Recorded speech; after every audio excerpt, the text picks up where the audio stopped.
I have no troubles with my enemies. I can take care of my enemies all right. But my damn friends, they're the ones that keep me walking the floor nights. Those are the words of Warren Harding, our 29th president, and the subject of this, the 29th episode of the Dead Presidents Podcast.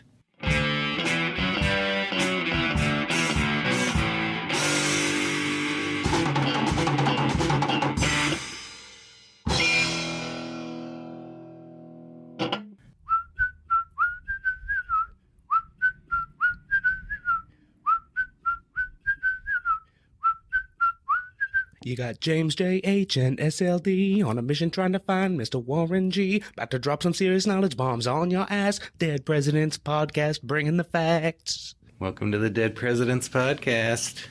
I'm James J. Hamilton here with SLD, Stephen Lincoln Douglas. That's right. And we're bringing you the facts on Warren G. That is Warren G. Harding, our 29th president. That's just it. Already up to episode 29 in our series. Warren Gamaliel Harding. Born the 2nd of November, 1865 in Blooming Grove, Ohio. He's the first of 8 children born to George and Phoebe Dickerson Harding, and was conceived while his father was home on sick leave from the Civil War, in which he served as a fifer in the Union Army. George was a farmer who would go on to serve an apprenticeship under a local doctor and earn his own license to practice medicine. Phoebe also studied medicine and became a licensed midwife. The future president was named Warren after his paternal great-grandmother's maiden name, while Gamaliel was an uncle's name. Young Warren G. was a born talker and entered an oratorical contest at age 4. Getting an early start, his mother often predicted that he would become president, and at age 5, he heard bells tolling for George Washington and said, quote, "Someday they will ring for me." The Hardings were a loving family, and Warren enjoyed a close, affectionate relationship with his mother. As a young adult, he brought her flowers every Sunday, and would continue that tradition for the rest of her life by having flowers delivered to her. As a boy, he worked on his father's farm, and when he was 11 years old, his father acquired a stake in the Caledonia Argus newspaper. Warren worked there as a printer's apprentice and learned the basics of the newspaper business. Getting an early start, Warren is educated at a one-room schoolhouse where he spends little time studying, but gets good grades because, as his teacher said, quote, "He's just naturally smart." At age 14, he enrolls at Ohio Central College in Iberia, Ohio. He enjoys literature and philosophy, and he's pretty skilled at last-minute cramming for exams. He's going to work his way through college by painting houses and barns, and by doing farm labor and hard railroad construction work. In his senior year, he and a roommate started a local newspaper, the Iberia Spectator, that became popular throughout the town. That's right. His roommate recalled that the tall, dark, and handsome Harding, quote, "knew every pretty girl within 5 miles of the college, and they frolicked together as innocently as young pups." Kind of doesn't sound all that innocent. Perhaps become a theme in Warren Harding's life. He graduated in 1882 and rejoined his family in their new hometown of Marion, Ohio. And he's going to get to work on finding his place in the world. He's going to work briefly as a teacher. He'll spend a few months studying law. He's going to sell insurance. And he will also organize the Marion Citizens Band, in which he was skilled as a player of brass instruments. That's right, he once remarked that he played every instrument but the slide trombone and the E-flat cornet. But he finally finds his calling when he learns that a local daily newspaper, the Marion Star, is being auctioned off at a sheriff's sale. After his father agrees to co-sign a small loan, Harding buys the paper for $300 and becomes its editor and publisher.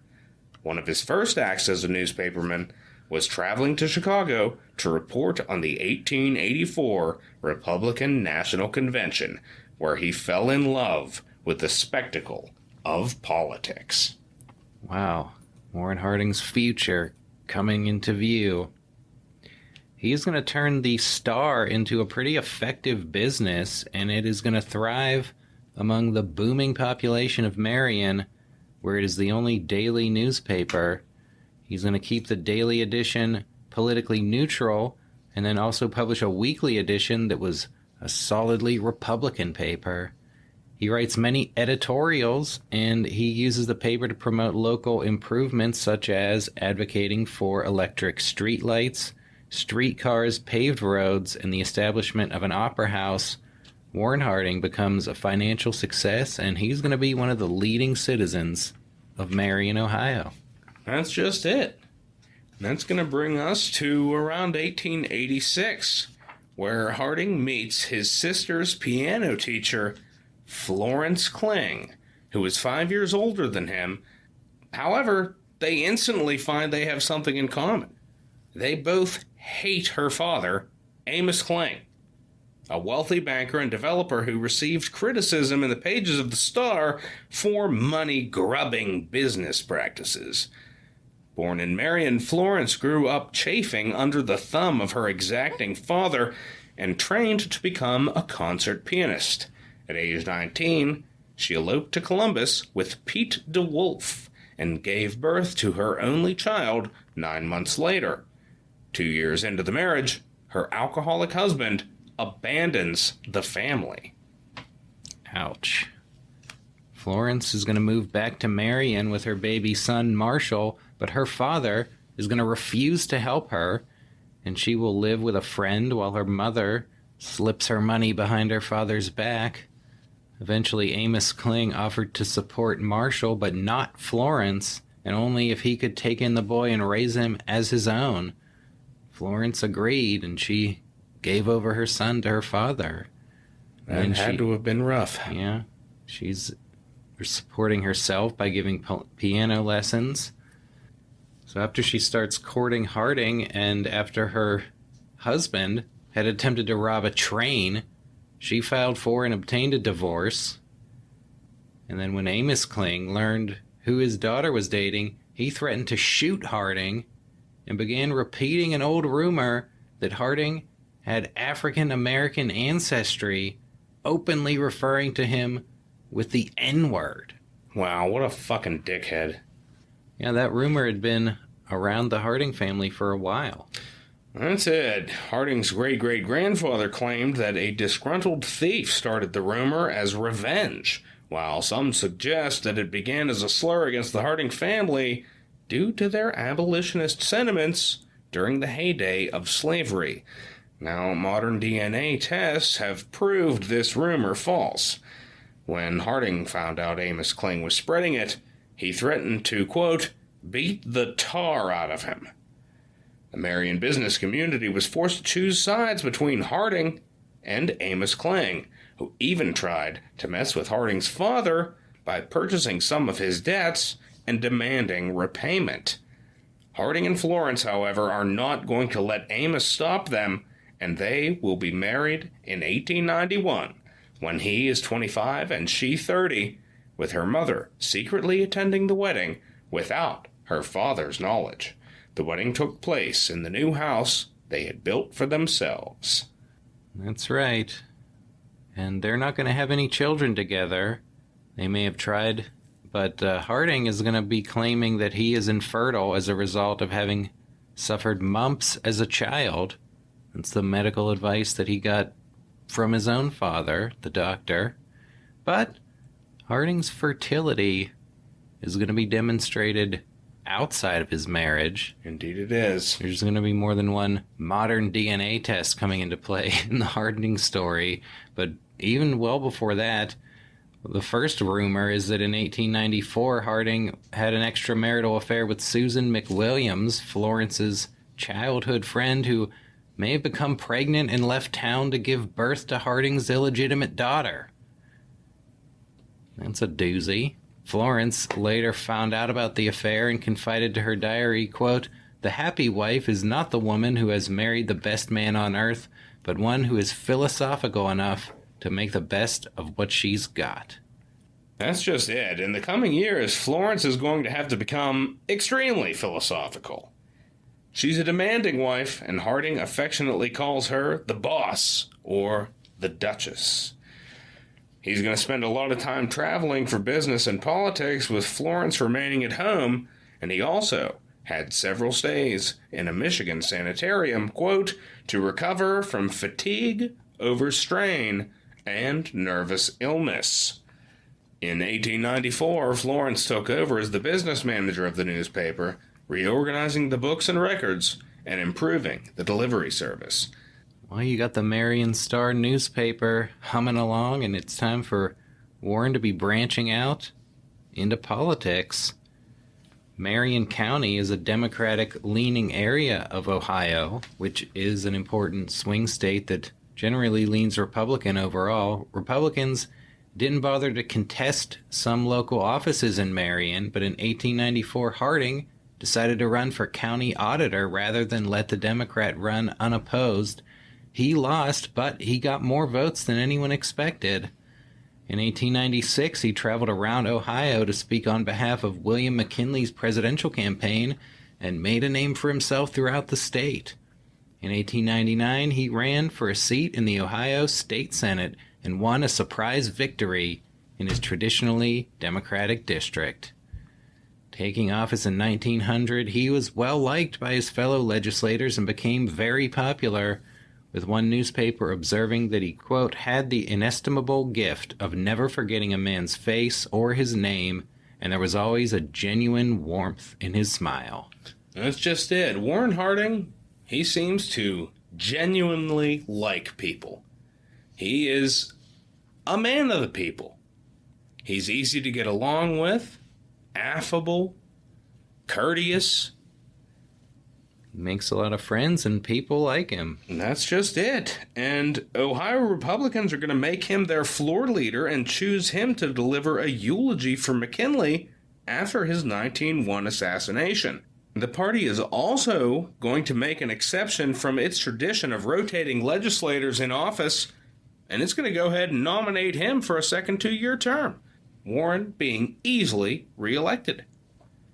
In 1903, he's elected lieutenant governor of Ohio, presiding over the state senate and giving speeches across the state, further raising his profile.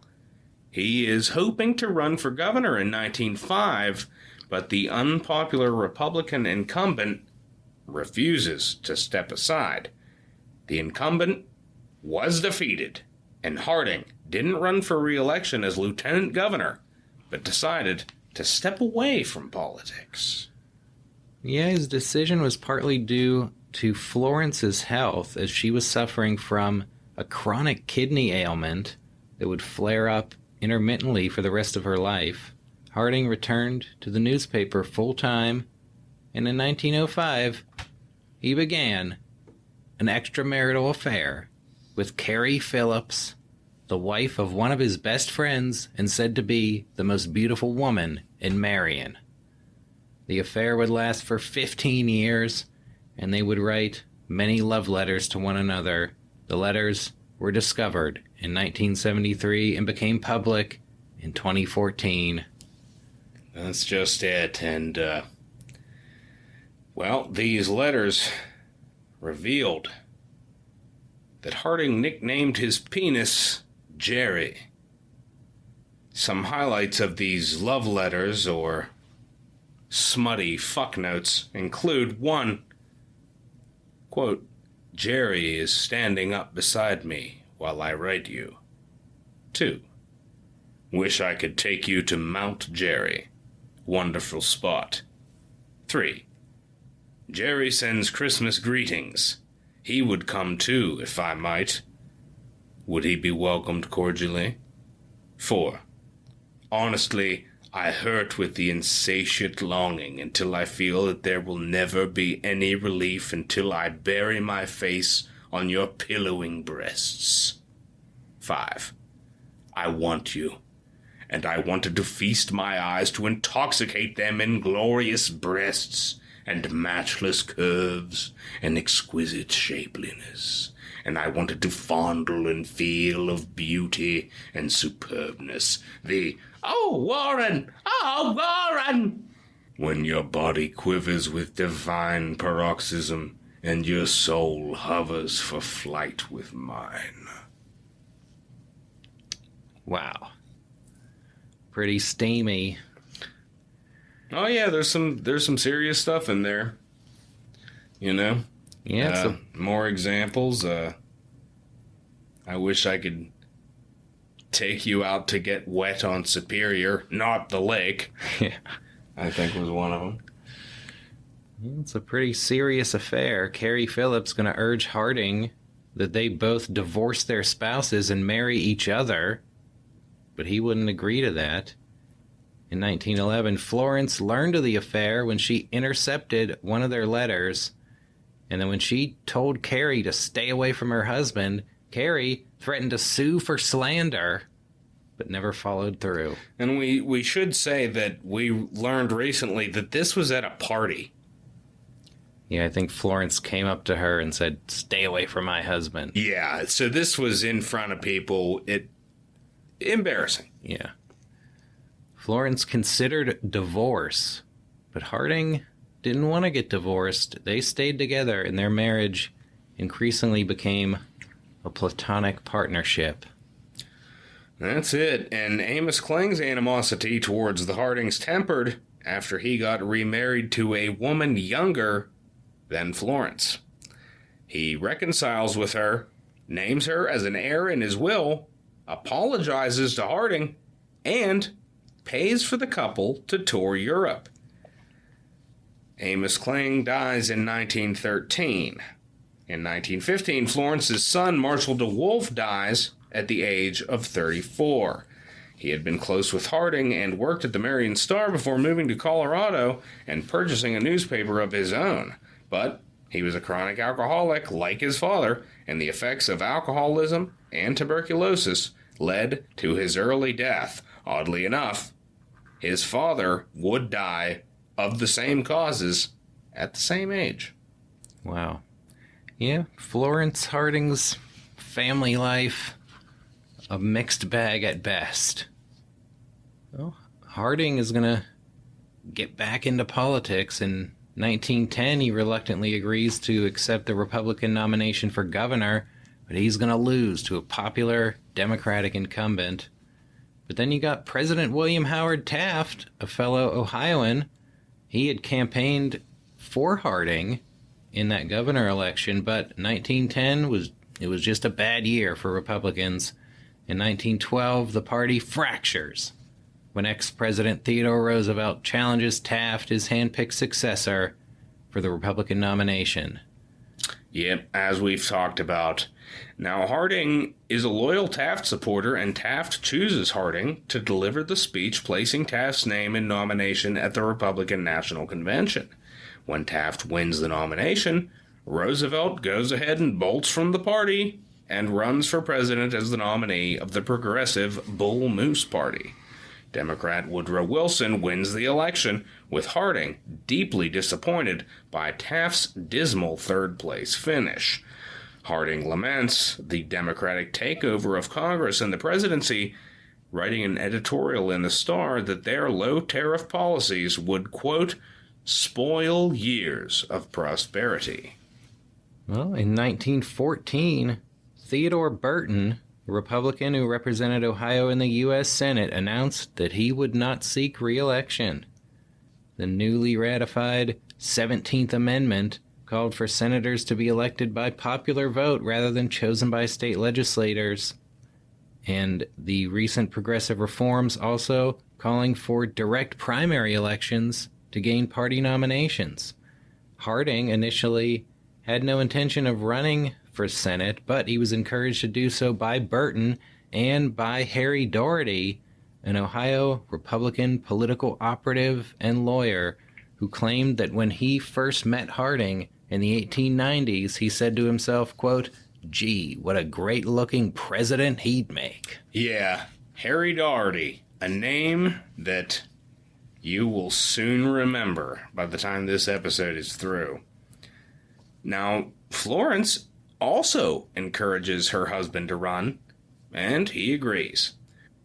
However, Harding frustrated his Republican primary opponents by refusing to fight with them, instead running a campaign of, quote, such sweetness and light as would have won the plaudits of angels, and which, quote, was calculated to offend nobody but Democrats. Harding will go on to win the primary, and in the general election, he refuses to attack his Democratic opponent, instead focusing his criticism on President Wilson. A friend would go on to describe Harding's campaign speeches as, quote, a rambling, high-sounding mixture of platitudes, patriotism, and pure nonsense. Harding's own tongue-in-cheek term for his speaking style was, quote, bloviating. But it worked.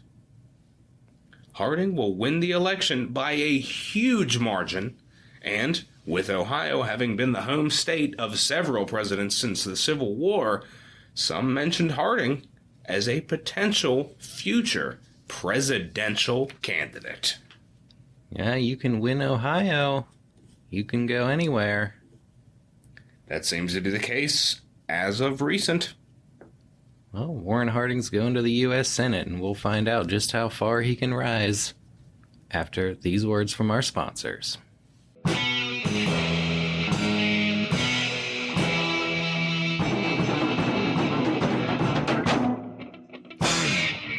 The Dead Presidents Podcast is brought to you in part by the Marvel Whirling Spray Syringe.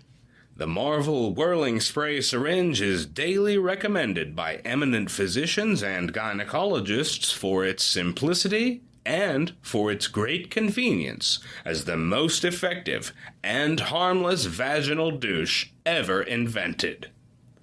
It was first offered to the public in 1900, and since that time, over 1 million have been sold and have given universal satisfaction. The Marvel Whirling Spray Syringe is available now for the special price of just $3.19.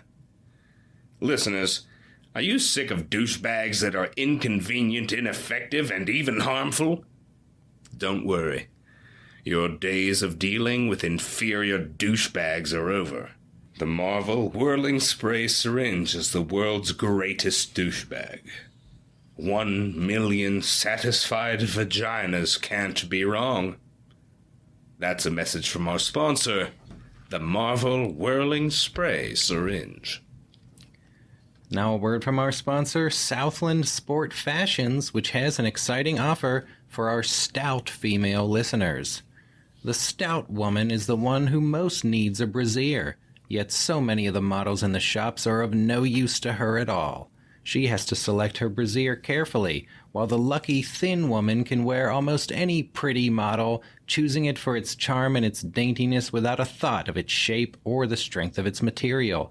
The first consideration in a brassiere is its ability to hold the figure firmly, but the usual lace and silk contraption offered in the name of a brassiere gives no support at all.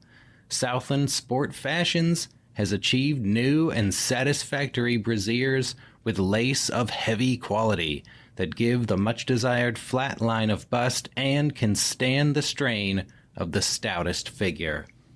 Listeners, are you sick of scouring the shelves at department stores and finding nothing but flimsy brassieres made for skinny little flat-chested bitches?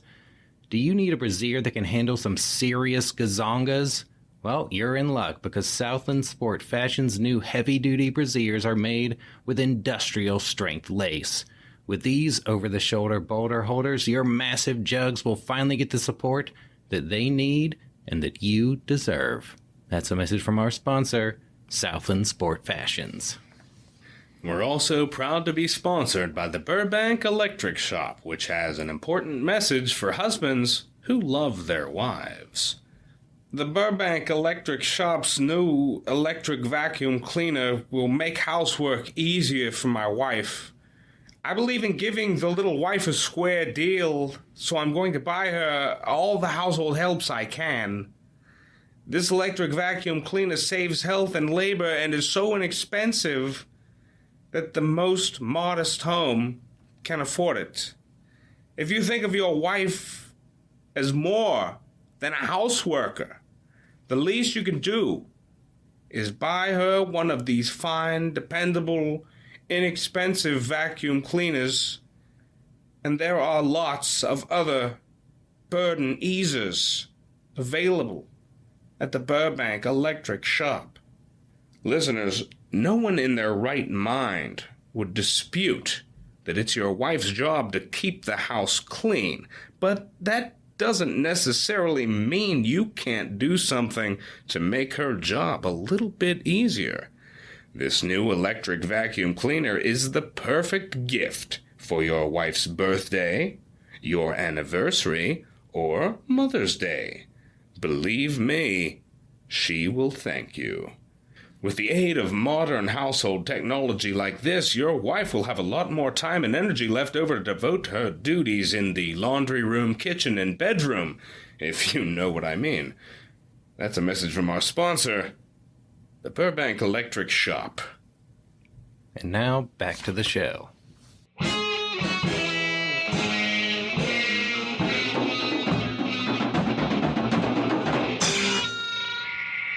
And we're back with Warren Harding going to Washington to join the U.S. Senate. As a freshman Republican in the Democrat-controlled Senate, he's going to be given unimportant committee assignments and not really play that prominent a role in lawmaking. The Senate, of course, very based on seniority. Yeah. But he is going to be well-liked and quickly becomes popular among his fellow senators, with the Harding's Washington, D.C. home becoming a social gathering place with poker games held multiple nights each week. Harding is so well-liked that in 1916, his fellow Republicans are going to choose him to deliver the keynote address at the Republican National Convention, in which he calls for party unity while criticizing Wilson's low tariffs and, with the First World War raging in Europe, his inattention to national defense preparedness. That's it. It's a pretty quick rise for a new senator to, he must have made a pretty big mark. Yep. Well, it's a pretty big speech he gave there. Indeed. And actually expressing a sentiment later echoed in John F. Kennedy's inaugural address. He said, quote, "In the great fulfillment, we must have a citizenship less concerned about what the government can do for it, and more anxious about what it can do for the nation." Kennedy plagiarizing Warren Harding in his inaugural address. Well, he would take after Warren Harding in a few respects. Spoiler alert. The speech that Harding gives here was so well received that some speculated that Harding could actually have been a dark horse candidate for the presidential nomination if the expected nominee, Charles Evans Hughes, who is kind of reluctant to leave the Supreme Court at this point, refuses to run. After Hughes goes on to lose to Wilson, talk of Harding as a potential future president continues, and while he denies any such ambitions, he frequently travels to give speeches at Republican events. Harding considers Theodore Roosevelt the frontrunner for the 1920 Republican nomination, but when TR dies in January 1919, Harding writes to a friend, quote, "I expect it is very possible that I would make as good a president as a great many men who are talked of for that position, and I would almost be willing to bet that I would be a more common, sensible president than the man who currently occupies the White House." Wow. Warren Harding willing to bet on his capacity to be president. After Republicans take control of Congress following the 1918 elections, Harding will join the Foreign Relations Committee, and he gives a major speech on the Senate floor in which he argued against ratifying President Wilson's proposed League of Nations treaty without Republican-sponsored reservations reaffirming U.S. sovereignty. Shortly thereafter, President Wilson, who was believed to be contemplating a run for a third term, suffers a debilitating stroke, which ensures that the 1920 presidential election is going to be wide open. That's just it. But in the meantime, even as Warren Harding is setting his eyes on the presidency, his extramarital philandering never ceases. He continues his affair with Carrie Phillips, who had spent time in Germany and was so vocal with her pro-German sentiments that she was suspected of being a German spy. She had threatened to go public with Harding's love letters if he voted to go to war with Germany. But she doesn't follow through.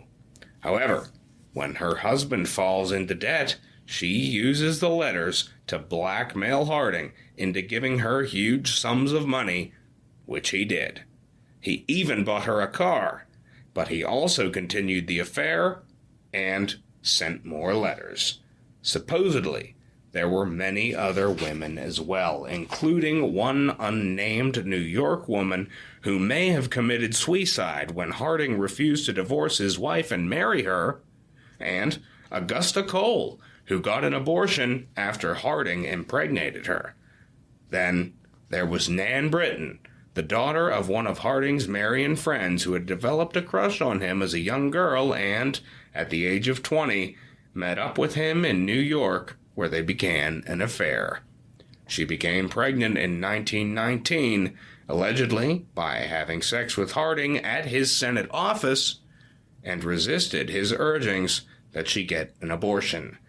She would give birth to a daughter, Elizabeth, and Harding would give her money to support the child. Well, Harding living life to the fullest, so to speak. Harding is going to tap Harry Doherty to manage his presidential campaign, and Doherty will keep his boss's options open by securing the passage of an Ohio law that enables Harding to wait until after the Republican convention to file for re-election to the U.S. Senate, if necessary. And at the outset of the campaign, Harding tells a friend, quote, "The only thing I really worry about is that sometimes I am very much afraid I am going to be nominated and elected. That's an awful thing to contemplate." Doherty's strategy was to position Harding as a compromise candidate in the event of a convention deadlock. The frontrunners are General Leonard Wood, a Congressional Medal of Honor winner and TR's former Rough Rider commanding officer who claims the mantle as TR's political successor. And you got Illinois Governor Frank Loudon and California Senator Hiram Johnson. About 1/3 of the states have presidential primary elections at the time, and Harding chooses to compete in only a few. He wins Ohio, but he loses so badly in Indiana and Montana that Doherty advised him to focus on getting reelected to the Senate. But Florence refused to let her husband give up, saying, quote, "You tell Harry Doherty for me that we're in this fight until hell freezes over." That's just it. Florence did not tell her husband that Madame Marcia, a Washington, D.C. clairvoyant popular among congressional wives, had predicted to Florence that her husband would become president, but would die in office. Harding rededicated himself to the campaign. In one speech, he said, quote, "America's present need is not heroics, but healing. Not nostrums, but normalcy. Not revolution, but restoration. Not agitation, but adjustment. Not surgery, but serenity. Not the dramatic, but the dispassionate. Not experiment, but equipoise. Not submergence in internationality, but sustainment in triumphant nationality." Some first-class bloviating. Indeed. Heading into the convention, Doherty spearheaded efforts to contact every convention delegate and ask them to make Harding their second or third choice and consider turning to him in the event of a deadlock? Well, deadlock appears likely due to bad blood among the three frontrunners just before the convention opened in Chicago. The results of a Senate investigation into campaign spending during the primaries was released. Leonard Wood, whose campaign was awash in funds from big money donors, and Loudon, who had written questionable checks to convention delegates, were tainted by the investigation, while Senator Hiram Johnson was seen as having instigated the investigation, earning him the ire of the Wood and Loudon campaigns. Yeah. So you got some stuff going down here. None of these guys are going to be willing to ever consider any of the other ones as president. That's right.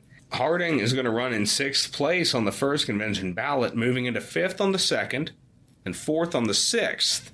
But the convention indeed deadlocked between Wood and Loudon, with Johnson in a distant 3rd.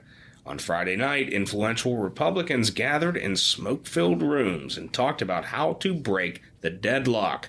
Some senators promote Harding, while George Harvey, the publishing magnate who had launched Woodrow Wilson's political career but now hated Wilson, plotted to advance Harding, but then switch him out for Will Hayes, the Republican Party chairman. Meanwhile, Daugherty makes a deal with Loudon's campaign manager whereby Loudon's delegates might support Harding to prevent Wood's nomination.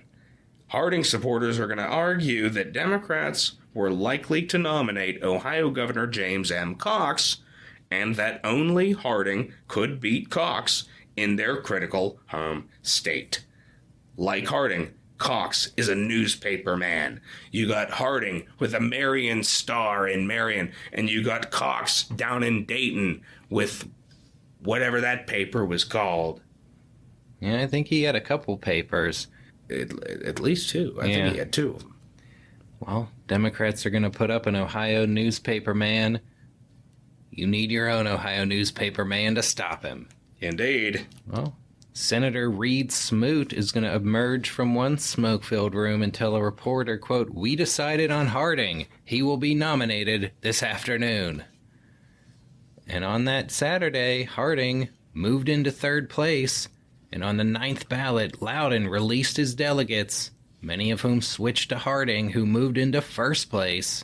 On the 10th ballot, the tide broke in his favor, and he won the nomination. Informed of his victory, Harding said, quote, "I feel like a man who goes in with a pair of 8s and comes out with aces full." Harding's gamble paying off. The vice presidential nomination going to go to Massachusetts Governor Calvin Coolidge, who had made a national name for himself by breaking the Boston Police Union strike. That's it. And that is going to bring us to the 1920 election. Well, at the Democratic convention, Cox won the nomination over Treasury Secretary William McAdoo and Attorney General A. Mitchell Palmer, with the vice presidential nomination going to Assistant Secretary of the Navy Franklin D. Roosevelt. A name you might want to remember.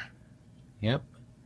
And Cox and Roosevelt are going to travel far and wide on national speaking tours, but Harding will conduct a traditional front porch campaign from his home in Marion. But he's also going to make aggressive use of advertising and public relations, employing radio, newspapers, magazines, billboards, movies, and sound recordings on an unprecedented scale. Yeah, this is maybe the first modern campaign, in a sense. But it still harkens to the past. You got 4 Ohioans utilizing this front porch campaign with Garfield and Harrison and McKinley and now Harding. But with the advent of new technology, Harding is able to take this to the next level and make it a real 20th century campaign. Yep. Combination of new and old. Working for Harding. He has a photogenic image, and his campaign platitudes distill nicely into sound bites with broad appeal. That's it. H.L. Mencken likens Harding's speaking style to, quote, a string of wet sponges.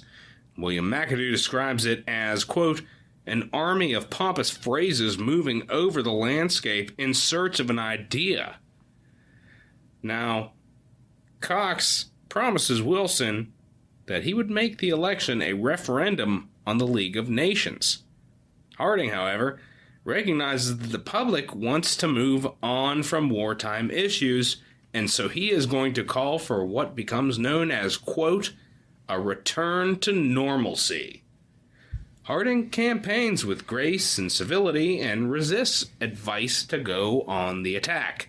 He criticizes, quote, Wilsonism, but refuses to attack Wilson personally, telling his advisors, quote, I will never go to the White House over the broken body of Woodrow Wilson. His body's broken enough. I added that last part. Harding also refused to let his campaign criticize Cox for his divorce and remarriage. Harding keeping it clean. Meanwhile... Yeah, it's not going to stop some of these Democrats from being a bunch of poo-poo heads. Yep, they're going to be dredging up the old rumor that Harding had African-American blood. They're going to release a, quote, researched genealogy purportedly showing that Harding had a black grandfather. And highlighting Amos Kling's old claims that his daughter was marrying a Negro. Yeah. It's coming back to bite. Yeah, it's a... Well, many shame. newspapers are going to refuse to print these accusations, and Harding does not dignify them with a response. Cox's campaign had no official comment, but a Harding supporter reported that Cox was personally spreading the rumor in West Virginia. Now, it has been said that Harding informed his campaign managers about Carrie Phillips' continued blackmail over the love letters, and that the campaign set up a slush fund to pay her off, along with a slew of other women Harding had been involved with. So, you have that going on, but the public knows nothing of these extramarital dalliances, and his attractiveness in the eyes of American women really just goes to help him win the election. With the recent ratification of the 19th Amendment, Florence becomes the first wife to cast a vote for her husband as president, and many other women would vote for him as well. An astonishing amount, as a matter of fact. Yep, an astonishing amount of women and men, because on Election Day, Harding wins a crushing victory, capturing 60% of the popular vote and winning 404 electoral votes against 127 for Cox, who won only 11 southern states and just 34% of the popular vote. Harding's 26% popular vote margin is the largest in history. That's it. He would become the first sitting senator to win the presidency, a feat later replicated by John F. Kennedy and Barack Obama. Not only that, Republicans are going to increase their majorities in both houses of Congress, with one disappointed Democrat saying it, quote, wasn't a landslide, it was an earthquake.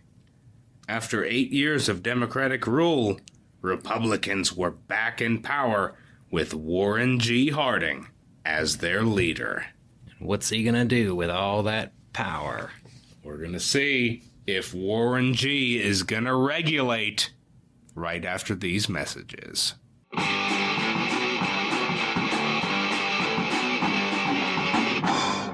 The Dead Presidents Podcast is brought to you in part by Frederick Chapman, who publishes this important notice. My wife, Georgiana Chapman, having left my bed and board of her own free will, this is to give notice to the world that from and after this date, I will not be responsible for any debts, charges, or bills incurred by her in her own name or mine. Listeners, a sad but familiar tale. A once-loving marriage, now in tatters. Though it must be extremely painful to have Georgiana leave him, we hope that Frederick is able to find a way to move on without her. This just in, we have a breaking news update. While attending a birthday party for one of her children, Mrs. Georgiana Chapman, a trained nurse employed in the Burbank Hospital, was shot and seriously wounded by her estranged husband, Frederick Chapman. The birthday party was held at the home of Mrs. Harriet Dawson, where 4 of the 8 Chapman children have been cared for since the estrangement of Mr. and Mrs. Chapman. After Mr. Chapman entered the home against Mrs. Dawson's protests, Mrs. Dawson heard a shot and found Mrs. Chapman with a bullet hole in her chin, grappling with her husband, who held a revolver. Mrs. Dawson went to her aid, and the 2 women had a rough and tumble fight with Mr. Chapman, during which he fired several shots at Mrs. Dawson and her 5-year-old daughter, though the shots went wild and neither was injured. The sound of the shots and the woman's screams aroused the neighborhood, and men started running for the house, whereupon Mr. Chapman leaped into his car and escaped. A posse was immediately organized and went in pursuit, and his capture is anticipated within a few hours. Listeners, what a shocking turn of events. Our sponsor, Frederick Chapman, has exploded in a senseless act of frenzied violence and is now on the run from authorities. We can only hope this ends peacefully and he is able to face what he's done. Frederick, if you're listening to this, turn yourself in. This just in, we have another breaking news update. Frederick Chapman was followed to his home in Burbank, where he tried to fight off police officers by barricading himself in a room. When the door was forced open, he attempted to end his own life by firing a bullet into his brain. The shot went wild, and the result was a slight scalp wound. He had written a farewell note stating, quote, "Bury us in one grave together. My black suit in which I was married is ready on the bed." He was taken to the hospital and will be held under surveillance by police until a formal charge is made against him. He is expected to present a defense of temporary insanity. Reports from the hospital state that Mrs. Chapman is likely to recover from her injuries. Listeners, we are relieved that this tragic affair has finally come to an end, and most of all, we are thankful that Frederick Chapman has such terrible aim. We don't know what kind of prison time he may be looking at, but one thing's for sure, Frederick must now see clearly that his relationship with Georgiana is over for good. There is no coming back from this. We have another breaking news update. Frederick Chapman, lying on a bed in the prison ward of the county hospital, has made an appeal for a reconciliation with the wife he is alleged to have attempted to murder. "I care more for her than any woman on earth," he said, struggling to raise his bloody, bandaged head from the pillow. "And though we have had our share of troubles, she is still the only woman in the world."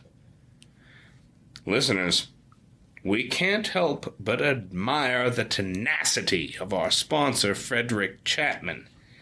He's not going to let a small matter of attempted murder get in the way of true love. It's rare for a woman to find a man who refuses to give up on her no matter what. Sure, this relationship seems toxic to us outsiders, but who are we to judge?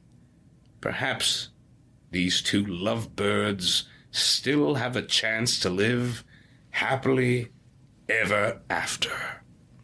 Georgiana, the ball is in your court. I'm being told that it's just been made official. Georgiana Chapman has filed for divorce. There you have it, listeners. Sometimes love is not enough.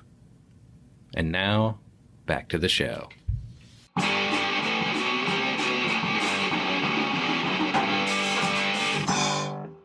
And we're back, ready to dive into the presidency of Warren Gamaliel Harding. What a meteoric rise.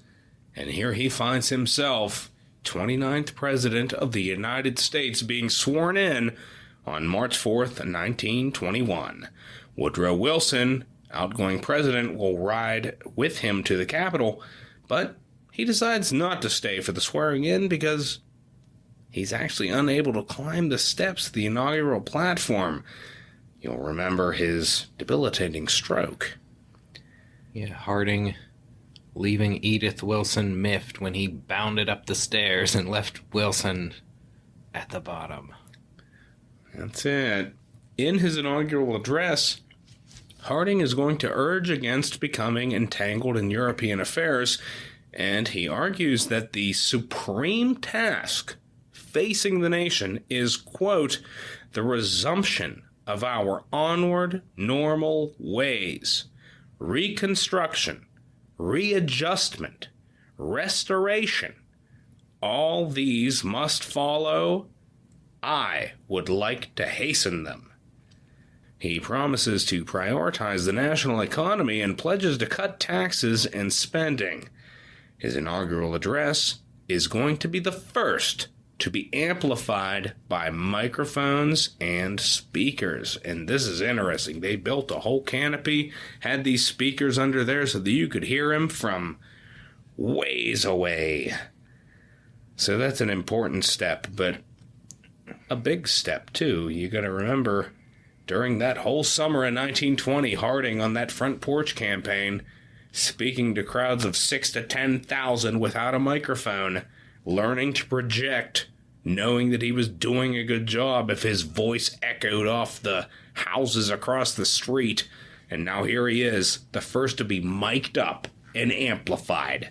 A new era that's it. of presidential speeches. Indeed.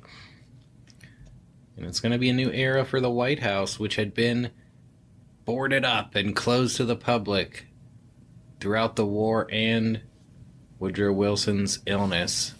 Of course, you'll recall from episode 28, he had a debilitating stroke. But now, Florence Harding is going to open up the White House to the public, and she's going to tell a maid to keep the curtains open, saying, quote, let them look in if they want. It's their White House. Amen, sister. Florence, a woman of the people, and she is going to host many elegant parties at the White House. Harding, they're going to greet many visitors, having people coming in. And while Florence will publicly support prohibition, which became the law of the land in 1919, privately, she's going to serve alcohol to guests in the White House. Yeah, I'm going to say that the Harding White House may have been like the one you wanted to go visit. Oh, yeah. I mean, the Harding home was the place you wanted to go when they were in the Senate. Yeah. And that just is amped up even more when it's the White House. Yeah, I mean, It's the place to be. they're decent people. You could have a nice time. You wouldn't be having any nice times at the Wilson White House or the upcoming Coolidge White House, but the Harding White House was a happening place. Indeed. Maybe more so than was good for Harding's presidency, but he is who he is. Perhaps that's the case. We'll find out. Let's get into appointments. Immediately following his inaugural address, Warren Harding visits the Senate chamber and personally submits his cabinet nominations, which are confirmed by his former Senate colleagues within 10 minutes. A record time. 10 minutes. Well, that seems almost unthinkable. yeah, well, it's the Senate paying a courtesy to their former colleague. That's it. And his cabinet choices are impressive. For Secretary of State, former New York Governor, Supreme Court Justice, presidential candidate, and future Chief Justice of the Supreme Court, Charles Evans Hughes. For Treasury Secretary, billionaire industrialist and financier Andrew Mellon, who would head the Treasury Department for 11 years under 3 presidents. Labor Secretary James Davis is going to serve for 9 years under 3 presidents before going on to the U.S. Senate. Future President Herbert Hoover becomes Commerce Secretary. Henry C. Wallace, father of future Vice President Henry A. Wallace, is named Agriculture Secretary. Republican Party Chairman Will Hay will become the Postmaster General. For Interior Secretary, Harding chose his close friend, popular New Mexico Senator and former Rough Rider Albert Fall, in part because he knew the Interior Department, which administered public lands and natural resources, was a potential hotbed of corruption and graft, and Harding wanted someone he trusted. Fall is the only cabinet nominee in U.S. history to be immediately confirmed by acclamation of the Senate. Another courtesy of the Senate to one of their own. Yeah. But his selection would turn out to be one of the most unfortunate decisions of Harding's presidency. The only cabinet nomination to receive criticism at the time was Harding's choice of Harry Daugherty as Attorney General, with some considering Daugherty a crooked political hack who was not worthy of the lofty post. Harding would also set a precedent by considering Vice President Calvin Coolidge to be part of the cabinet and having him attend cabinet meetings. Yeah, that's a pretty big first there. And within months of assuming office, Harding had the opportunity to make another major appointment when Chief Justice Edward White dropped dead. Harding named his fellow Ohioan, former President William Howard Taft, who had always wanted to be on the Supreme Court much more than he ever wanted to be president, and who would go on to be one of the greatest Chief Justices in history. That's it. Pretty impressive roster of appointments by Harding. Couple of them are going to come back to bite him in the ass. Yeah, that's it. Moving on to press relations. Harding is going to enjoy a pretty good relationship with the press during his presidency. As a newspaperman himself, he had an affinity for reporters and knew many of them personally. He held regular press conferences that were attended by so many reporters that not everyone could get their questions answered, and a practice was instituted of submitting written questions beforehand, so Harding could choose the most important questions to answer. A biographer wrote that the press liked Harding not only because he was a fellow newsman, but also because they, quote, liked his frankness in confessing his limitations and his refreshing candor about presidential problems. The press was taken behind the scenes and shown the inner workings of the presidency to an extent never allowed before. So that's pretty interesting. Yep, Warren Harding has a pretty great relationship with the press. At least while he was alive. That's it. All right, well, Harding's going to get down to business as president. When he takes office, anti-immigration sentiment is very strong in America. The First World War had sparked a quote-unquote patriotic reaction against foreigners. That's right. And Russia's Bolshevik Revolution added fuel to the fire, igniting the Red Scare of the final years of the Wilson administration, when the Palmer raids targeted immigrants, especially Eastern and Southern Europeans and Jews, as suspected radicals, and mass deportations were sought. The war's end also coincided with an economic recession and massive unemployment, which increased the fear that immigrants would take Americans' jobs. Some of the failed candidates in the 1920 election, especially Leonard Wood and A. Mitchell Palmer, had made anti-immigrant nativism a hallmark of their campaign. But Harding's call for a return to normalcy included an end to Red Scare hysteria. But anti-immigration sentiment remained high in Congress among both parties, and immigration restrictions were inevitable. That's just it. In May 1921, Congress is going to pass and Harding will sign the Per Centum Act, which introduces quotas limiting the number of immigrants from each country to a number equal to 3% of the number of residents from that country living in the U.S. at the time of the 1910 census. The quotas favored Northern and Western Europeans at the expense of Eastern and Southern Europeans, and cut the total number of immigrants to the U.S. in half. Harding was criticized by some nativists for making exceptions for some immigrants who were already awaiting admission at the time the act had passed, and he set up screening centers in Europe to ensure that immigrants didn't make the trip to the U.S. only to learn that they could not be admitted. Harding also going to dive right into the issue of tariffs.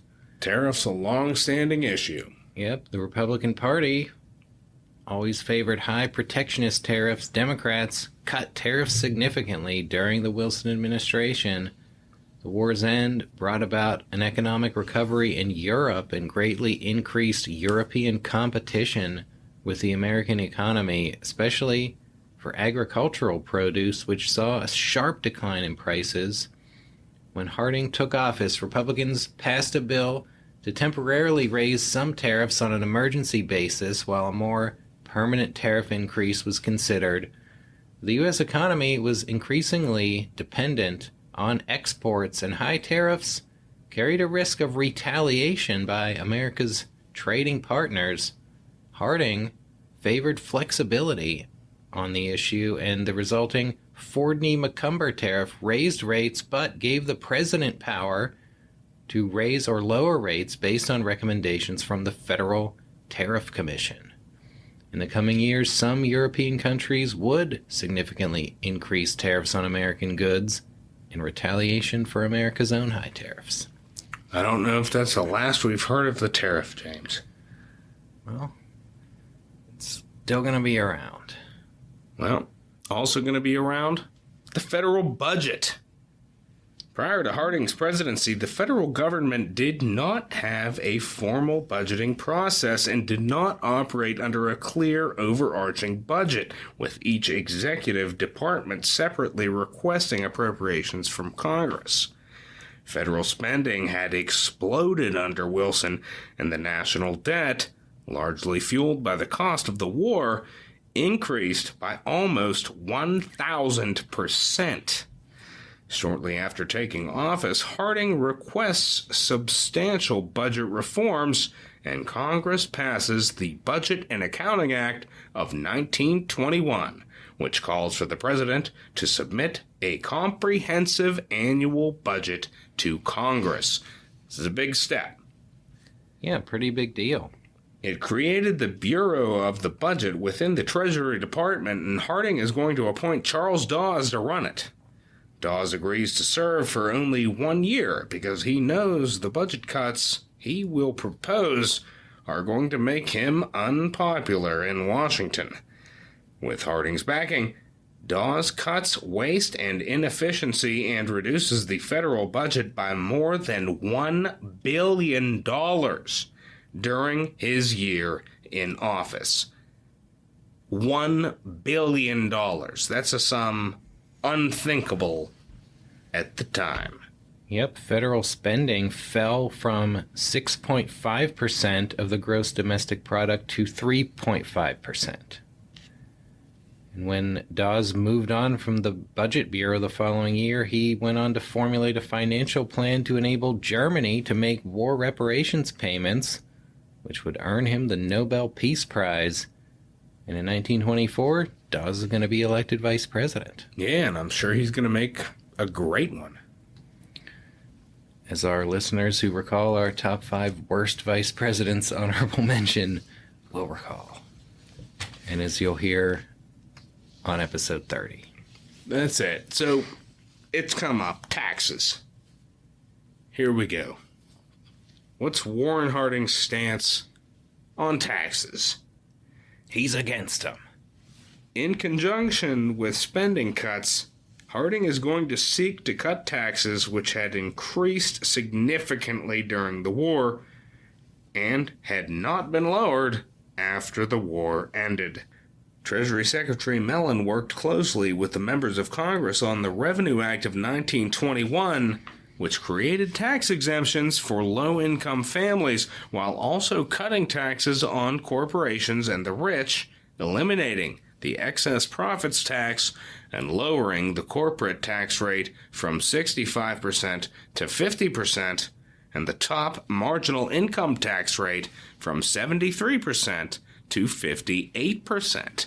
These tax cuts and Harding's overall economic policy are going to help end the post-war recession, and they are going to contribute to the booming economy of the Roaring '20s, during which the national economy grows at a rate of 5% per year. Wow.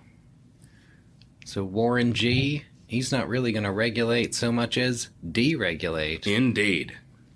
And the economy, which was not good when he came in, turned around in fairly short order. And he had to make some tough calls to follow that policy.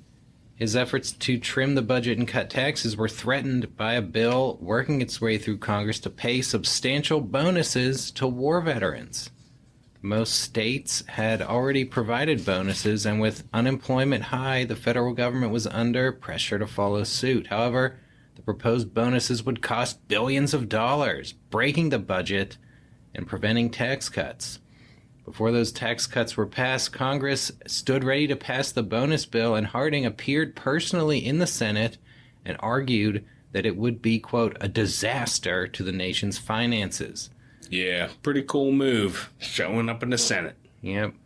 The bill was tabled, but after the tax cuts were enacted, it was reintroduced and passed by the House. Harding announced that he intended to veto it, but the Senate proceeded to pass it anyway. Some believed Harding would back down, but he followed through with the veto. He noted that other government programs were already providing substantial benefits to veterans, especially the disabled, and that while it was politically appealing to give money to the nation's 5 million veterans, it was economically unsound and not fair to the other 110 million American citizens.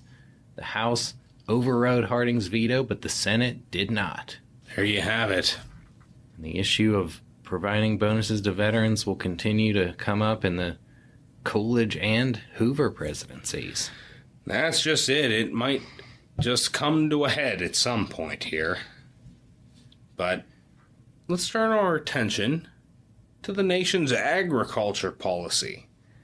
Farmers are hit particularly hard by the post-war economic recession. Working with Agriculture Secretary Henry Wallace, Harding calls a national agriculture conference in January 1922 at which he pledges support for farmers. Harding signs into law an expansion of the Farm Loan Act, which provided increased credit to farmers, as well as the Capper-Volstead Act, which exempted farming cooperatives from antitrust regulations. The Packers and Stockyards Act prohibited unfair trade practices in the meatpacking industry, and the Grain Futures Act limited speculative trading in agricultural future contracts. A lot going on here. And that'll bring us right into labor policy, James. That's right. The post-war recession saw an explosion of labor strikes during the final years of the Wilson administration, and high unemployment was a serious problem when Harding came into office. Harding called a national unemployment conference and urged state government and federal agencies to fast-track any potential public works projects that would create jobs. Under his administration's economic policies, unemployment declined from 12% to under 4%. Not too bad. However, in 1922, the nation was rocked by major strikes by coal miners and railroad workers' unions. Harding tried unsuccessfully to mediate a resolution of the coal strike, but both the miners and the mine operators felt that he was unduly favoring the other side, and the miners refused to go back to work and submit the dispute to arbitration, as the 1902 coal strike had been resolved in that manner by Theodore Roosevelt. That's it, James. These strikes are going to drag on for months, and violence between strikers and strike breakers is going to result in dozens of deaths. In August, President Harding addresses a joint session of Congress and calls for a congressional commission to investigate the coal strike situation, a measure that convinced the miners to go back to work. Shortly thereafter, Attorney General Daugherty obtains a federal court injunction against the railroad strikers on the grounds that they were obstructing interstate commerce and interfering with the delivery of mail. This will end the strike, but it's going to earn Harding the hatred of the labor unions, and the House even goes as far as to try to impeach Daugherty. Yep, it's a pretty bitter pill to swallow, a harsh measure, much like Grover Cleveland took in the 1890s. Indeed. Railroads are pretty critical, and Absolutely. major railroad strike is pretty devastating to the nation.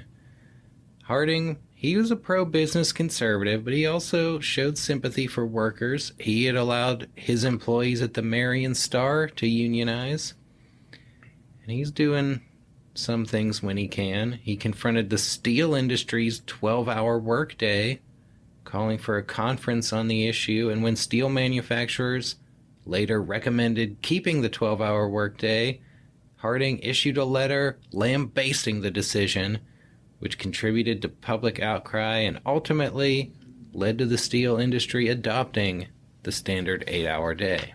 That's it. So, let's move into the ever difficult topic of race relations. President Harding meets with African American leaders during his presidential campaign, and he tries to address their concerns upon taking office. In his first address to Congress, Harding condemns lynching and calls for anti-lynching legislation. A bill is drafted to make lynching a federal crime, but it is filibustered in the Senate by Southern dickhead asshole fuckwad Democrats. Harding appoints African Americans to some high-level federal posts in the Labor and Interior departments and increases the number of African Americans in low-level posts. However, new civil service rules enacted during the Wilson administration are going to make it difficult for Harding to undo Wilson's record of replacing African Americans with white appointees. In October 1921, Harding gives a major speech on race relations before a segregated crowd in Birmingham, Alabama, in which he calls for increased educational and economic opportunities for African Americans, saying, quote, "When I suggest the possibility of economic equality between the races, I mean it precisely the same way I would mean it if I spoke of equality of economic opportunity between members of the same race. In each case, I would mean equality proportional to the honest capacities and deserts of the individual." Now, I mean, this is pretty big. He's the first president to be speaking openly in favor of racial equality in the South. That's right. During the speech, it's big. he actually pointed to the whites in the crowd and said, quote, "Whether you like it or not, unless our democracy is a lie, you must stand for that equality." Yeah. He's calling them out. Southerners predictably outraged by the speech, but one African-American leader called it, quote, "the most important utterance on the question by a president since Lincoln." And it may well have been. Truth be told, he's the first president venturing into the South to speak out on racial equality. It's a big step. You know, we've talked about Hayes and Garfield and some of the things they did heading in the right direction. Harding actually going to Birmingham. Yeah, I mean, I think Garfield, he had a plan to go speak in the South before he got shot. Indeed. Harding Fulfilling it 40 years later. Yeah. Coming around. That's it. Well, many African Americans are going to feel that Harding's heart is in the right place, but unfortunately there will be little actual progress made on race issues during his tenure. Yeah. But we'll move on here and talk about the Red Scare, which we brought up in the last episode, talking about Woodrow Wilson. We talked about Eugene Debs, 4-time presidential candidate. And, of course, during the war and the Red Scare, hundreds of Americans are convicted and imprisoned on charges of disloyalty, especially under the Espionage and Sedition Acts.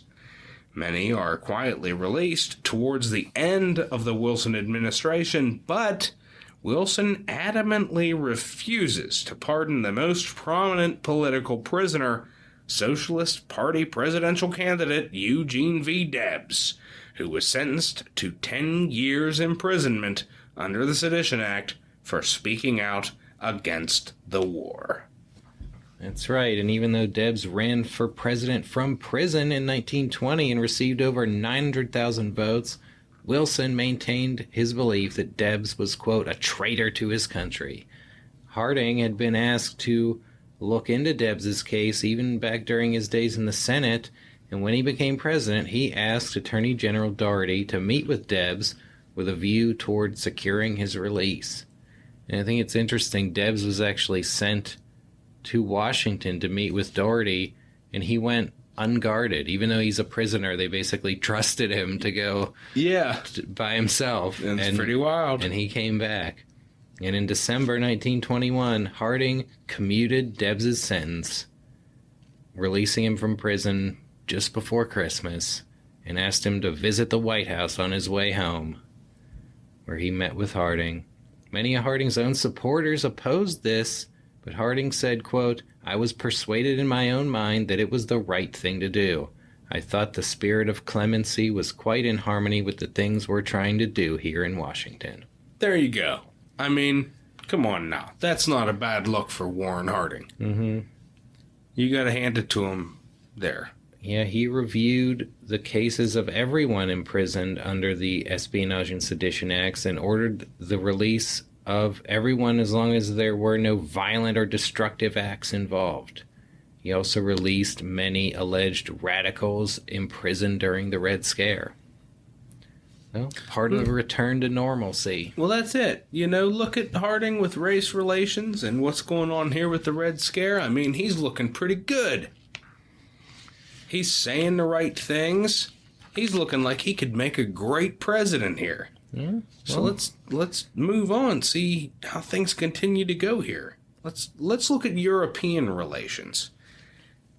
Because as we know from the previous episode here, the Senate had refused to ratify Woodrow Wilson's Treaty of Versailles with the League of Nations attached, and the U.S. is still technically in a state of war with Germany, Austria, and Hungary. In July 1921, Congress passes and Harding signs the Knox-Porter Resolution, officially ending U.S. involvement in the war. In August, the U.S. negotiates bilateral peace treaties with Germany, Austria, and Hungary that include many provisions of the Treaty of Versailles without the League of Nations. The U.S., of course, never joins the League of Nations, but informally deals with the League through the U.S. consul in Geneva, where the League was based. Harding expresses support for the U.S. joining the new Permanent Court of International Justice, but the Senate buries the issue. Here we go again. The Senate. I mean, some people would say that Harding, as a senator, was nominated by a cabal of senators who got this guy in there who's going to do their bidding. But he stood up to the Senate on some major issues, including It sure seems the like he did. bonus, and, I mean, they're not necessarily giving him everything he wants. Yeah, it but doesn't seem like they were happy with the race relations there, or yeah. unhappy with the Debs pardon, unhappy with this, but hey, man. Some of them weren't happy to have Herbert Hoover named to the cabinet, but he Wow. insisted. Yeah. Harding proving his own man. Yeah. And I think that maybe that's a misconception in history. I mean, on how many lists is Harding ranked the worst president in history. And they just figure he's a buffoon that's run by other people. But here he is making his own voice. Yeah. I mean, we're going to get to some negative things about his presidency, but Oh, don't spoil it, James. there is a lot to recommend him. While we're on the subject of Europe, the U.S. had loaned huge amounts of money to its allies during the war, and in 1922, Congress passed a law to create a commission led by the Treasury Secretary to negotiate repayment terms with France and Britain. That's it. Trying to get some of that money back. Yeah. And that'll bring us to the Disarmament Conference. As you may recall, in the closing days of the Wilson administration, the Senate passes a resolution calling for an international conference on disarmament. While Harding refuses to let the Senate dictate foreign policy, he does agree to call a conference on his own terms. In 1921, representatives of Britain, France, Italy, Belgium, the Netherlands, Portugal, Japan, and China gathered in Washington, D.C. Harding is going to give an inspirational welcome speech and entertain the diplomats at state dinners, but he stays behind the scenes and lets the U.S. delegation, led by Secretary of State Hughes, handle the negotiations. Harding had criticized Wilson for his personal participation in the post-war peace conference, and he's determined to do things differently, James. That's right. The way he conducts this conference, pretty much a dig right at Wilson. Wilson, in the Versailles Conference, he had blundered by refusing to name a Republican senator to the delegation. That's it. Which, had he done so, may have ensured Senate ratification of the resulting treaty. Harding is going to go out of his way to name the Senate Democratic Minority Leader, Oscar Underwood, to his conference delegation. That's a good, bold move. Well, he's learning from Wilson's mistakes. Harding had a pretty great relationship with his Secretary of State, and he relies on Charles Evans Hughes to be the driving force in U.S. foreign policy. And at this conference, Hughes surprised the attendees by calling for a 10-year pause on the construction of new battleships and stating the intention of the United States to institute substantial cutbacks in the size of its navy. Yeah, that would be a surprise move. We've been talking in these past episodes, the buildup of the United States Navy that led to the Spanish-American War, and then, World War I, we were ready to go. In a sense, once we joined, and now here we are, Hughes treading back. Yeah, well, I mean, hopefully the First World War changes world attitudes about war. Hopefully. And this conference is going to result in several major treaties, including a naval reduction agreement, whereby the world's three greatest naval powers, Britain, the United States, and Japan, agreed to reduce and limit their navies to an agreed-upon ratio, thus avoiding a costly arms race and saving the United States many millions of dollars. The parties also agreed to respect the territorial integrity of one another's possessions in the Pacific Ocean and agreed to an open-door policy in China. Japan agreed to return a province to China, which it had adamantly refused to relinquish during the Versailles Treaty negotiations. Harding effectively lobbies Congress to ratify the resulting treaties, which he believed were a landmark accomplishment that would secure his administration's reputation in history. Not too shabby. Yeah. Some of the things that have been going on here. Well, speaking of Harding's reputation in history, That's just it. let's tear it down a bit. Yeah, we have to move on. And a lot of the things we're about to talk about that are things that are negative for Harding kind of came out mostly after his death. Absolutely. Spoiler alert, he's not going to be around much longer. Yeah. And most of this stuff is really not going to become fully known until after he's gone. But there's a lot of shit gonna bubble to the surface. That's here. it, and we'll let you, the listener, be the judge of whether Harding himself should be blamed for some of this shit. Let's start with the Veterans Bureau scandal. In August 1921, Harding signs into law a bill creating the Veterans Bureau, which was to build veterans' hospitals and ensure that disabled veterans received medical care and job training. Florence Harding takes an interest in the welfare of veterans and causes her friend, decorated veteran Charles Forbes, to be appointed to run the Veterans Bureau. In late 1922, Harding was informed that Forbes was selling off huge amounts of surplus medical supplies to private contractors at ridiculously low prices. Harding confronts Forbes, who claims that the sales were made to avoid the cost of storing the supplies, but Harding ordered that the sales cease. When Harding learns later that the sales continued, he demands Forbes' resignation and replace him with a reformer who worked to clean up the mess. Harding had been seen with his hands around Forbes' neck shouting, quote, "You double-crossing bastard!" Ouch. In May 1923, the Senate opened an investigation into the Veterans Bureau that would not be completed until after Harding's death. One of Forbes's co-conspirators would commit suicide, and another would testify against him, revealing widespread schemes to receive kickbacks on hospital construction, land purchases, and building contracts. In 1926, Forbes was convicted of conspiring to defraud the government and received a 2-year prison sentence. He may have pocketed as much as $2 million as a result of his schemes and cost the government many millions more in undersold goods and inflated construction costs. Betrayal! Pretty big piece of shit there, Charles Forbes. Yeah, not a great look. And speaking of which, let's look at the Ohio gang scandals. Attorney General Daugherty, also involved in questionable dealings that would be the subject of congressional investigations after Harding's death. Daugherty was at the center of the so-called Ohio Gang, a collection of associates and hangers-on who used their connections to the Harding administration to cash in. Daugherty's childhood friend Jess Smith was his closest aide and had an office at the Justice Department despite having no official government position.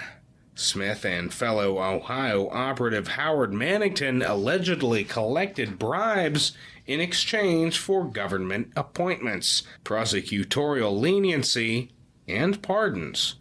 After the 18th Amendment established alcohol prohibition in 1919, bootlegging became a widespread organized criminal activity, and Jess Smith allegedly provided bootleggers with government permits meant to enable pharmacies to sell alcohol for medicinal purposes.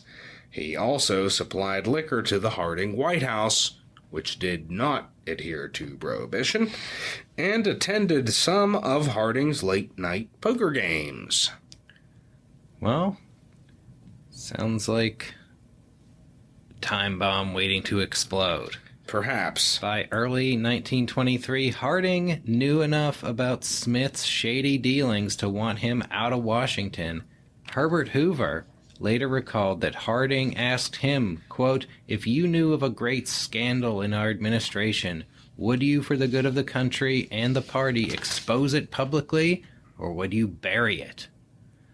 According to Hoover, Harding told Smith that he was going to be arrested, and Smith went home, burned all his papers, and committed suicide.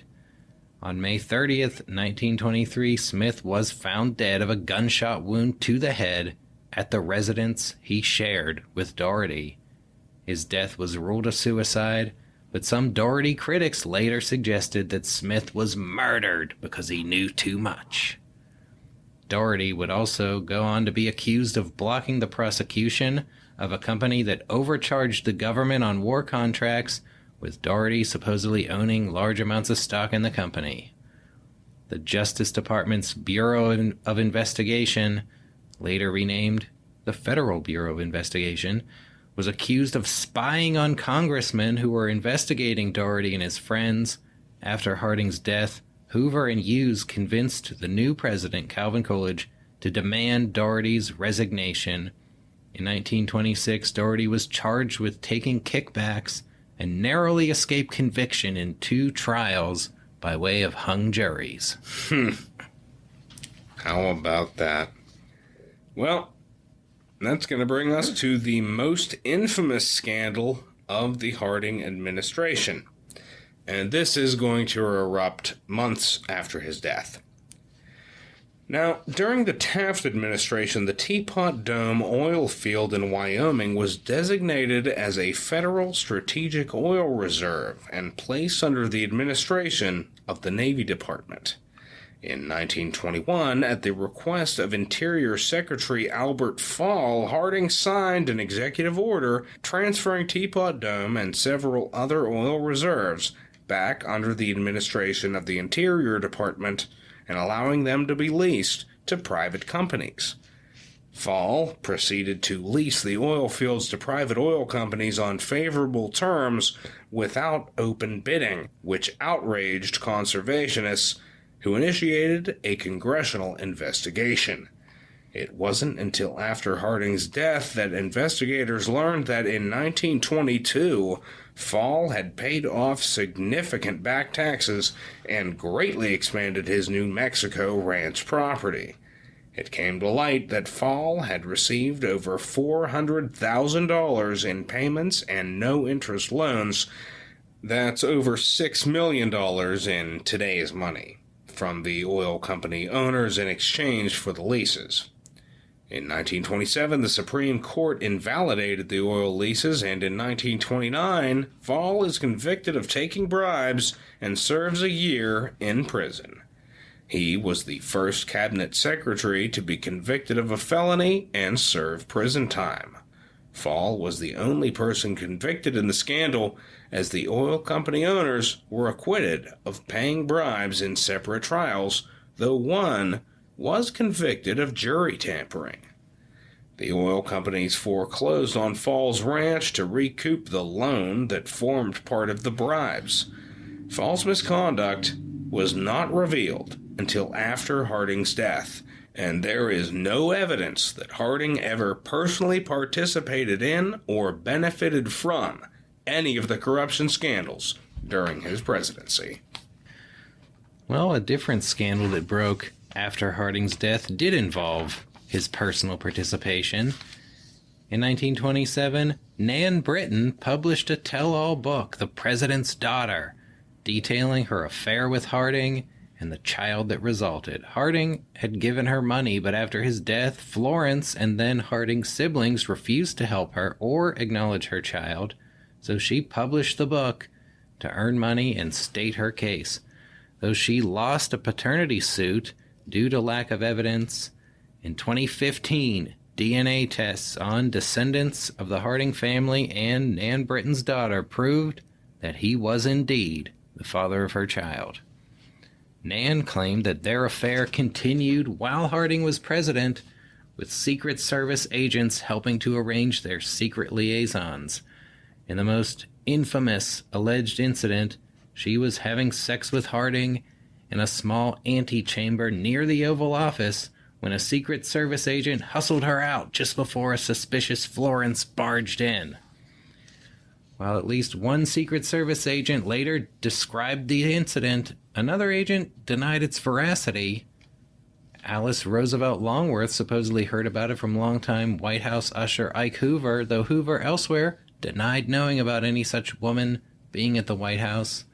But Hoover has also been quoted as saying that Harding was, quote, a sporting ladies' man, with sporting lady being a euphemism for a call girl. And there are more stories of Harding being involved with other women during his presidency. One salacious tale has him present for a party at a Washington, D.C. house frequented by sporting ladies, where one sporting lady got hit on the head with a champagne bottle and died.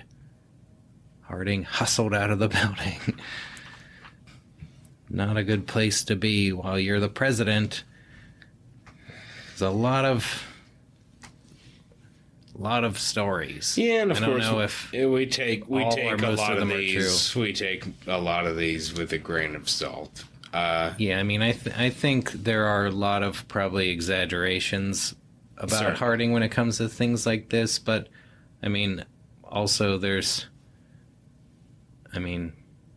so much smoke that there is some fire going on. Sure. I mean, there are the two definitely confirmed affairs that he had with Carrie Phillips and Nan Britton, Yeah. and you just get the sense that those wouldn't have been the only two affairs that he had during his life. Well, Harding did hold bi-weekly poker games at the White House, but one Secret Service agent described them as tame affairs, with poker played not for high stakes, but just for fun, and with Harding drinking no more than one cocktail due to his poor health. The story that Harding gambled away the White House china that dated back to the Benjamin Harrison administration surfaced in the 1960s, based on an anecdote relayed in the 1940s by a Washington socialite who said that after she beat Harding in a hand of poker, he asked her to name her price.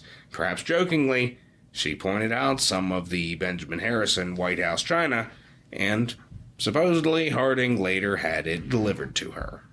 So that's the story, and even as the story is told, whether that's true or not, we don't really know, but when you hear Warren Harding gambled away the White House china, Yeah. picture like a drunken Harding just out of control.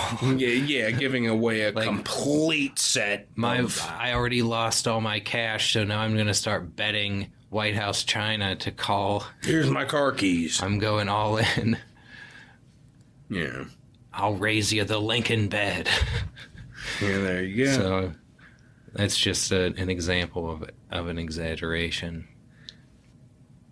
Well, that's just it. And, we've kind of been jumping ahead here and there, but let's take a step back and look at Warren Harding's Western tour.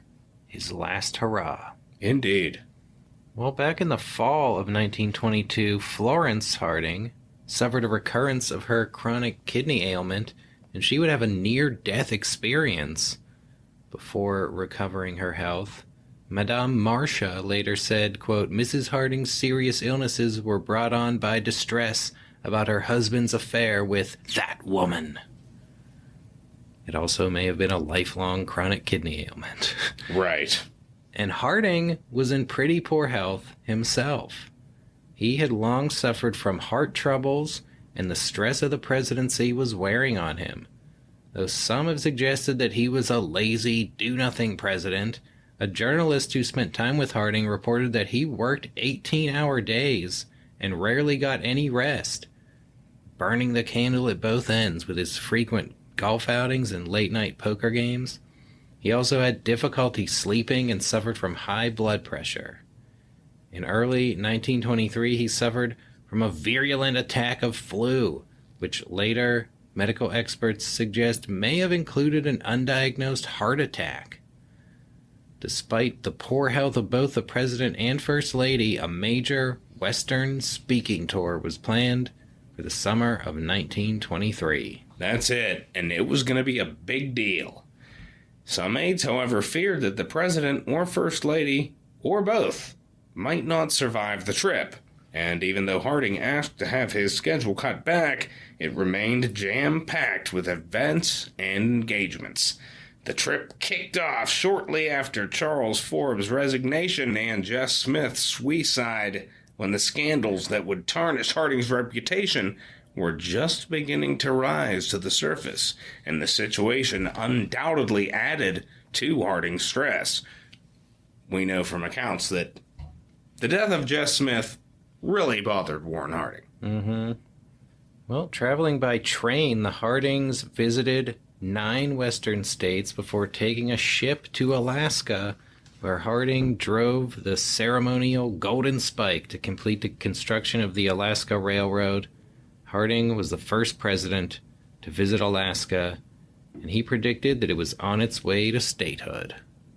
But after leaving Alaska, Harding's health began to deteriorate. That's it. A long-time golfer, a man who would golf twice a week. He found himself not able to finish a golf game in Vancouver, and in Seattle suffers abdominal pain and nausea that one of his doctors thinks might be food poisoning. Maybe he ate a bad crab or something like that. His scheduled events in Portland, Oregon are canceled, and he continues on to San Francisco, where he checks into the Palace Hotel. There his condition worsens, with tests showing that he has pneumonia, which at the time, pretty regularly a deadly illness.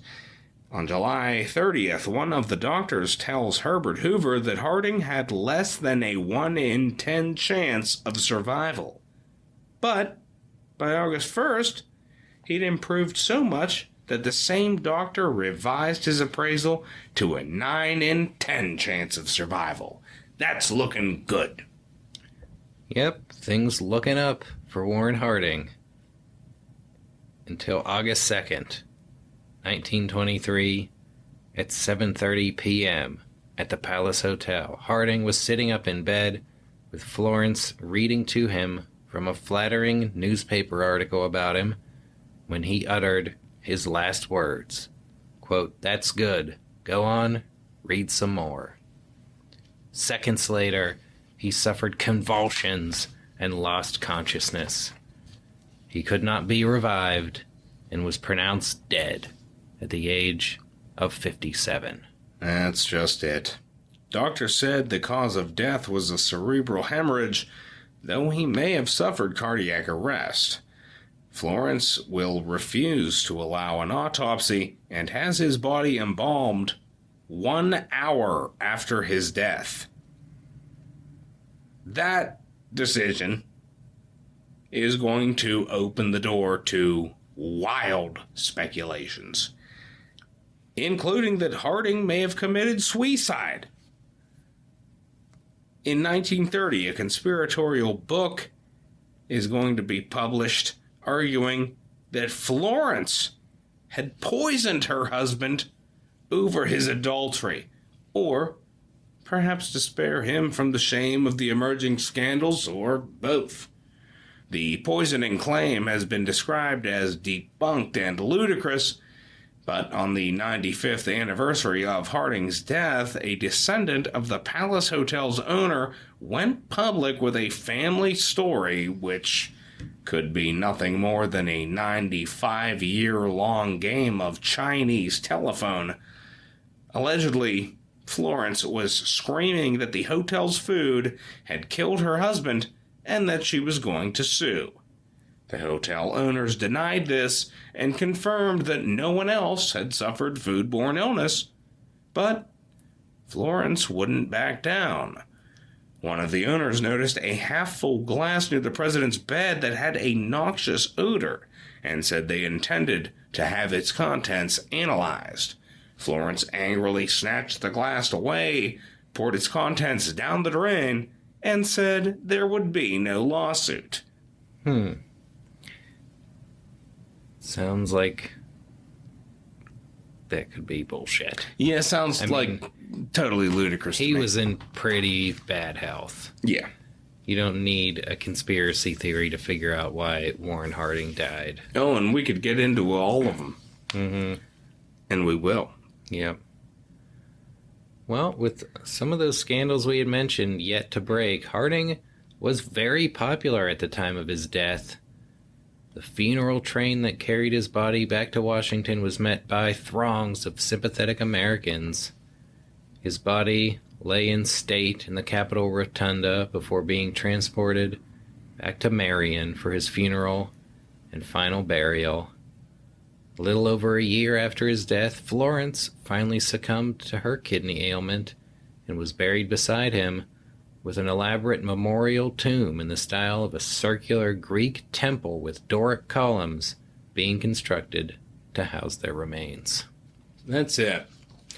And that's the end of the life of Warren Harding, but not the end of his story, and we'll find out all about that when we return after these messages.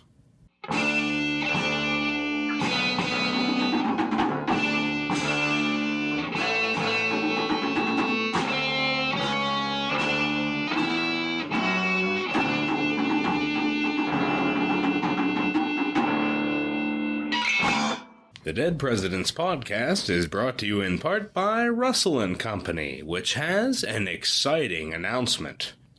Attention ranchers! We have on hand for immediate delivery the finest lot of barnyard manure we have ever handled. The prices are right, and it is available in quantities of 1 to 100 tons daily, delivered directly to your ranch by Russell & Company. If you're like most of our listeners, you're in desperate need of massive amounts of barnyard manure, but it absolutely must be of the highest quality. The people over at Russell & Company have been elbow deep in manure for years, and their current batch is the best they've ever held in their bare hands. They're simply raving about it. They can't stop smelling it. You shouldn't waste any more time. Call Russell & Company right now and have 100 tons of this immaculate manure delivered to your door today. That's a message from our sponsor, Russell & Company. We're also proud to be sponsored by California Syrup of Figs Children's Laxative. Mothers, accept only California Syrup of Figs. Look for the name California on the package, and then you will be sure that your child is having the best and most harmless physic for the little stomach, liver, and bowels. Children love its fruity taste.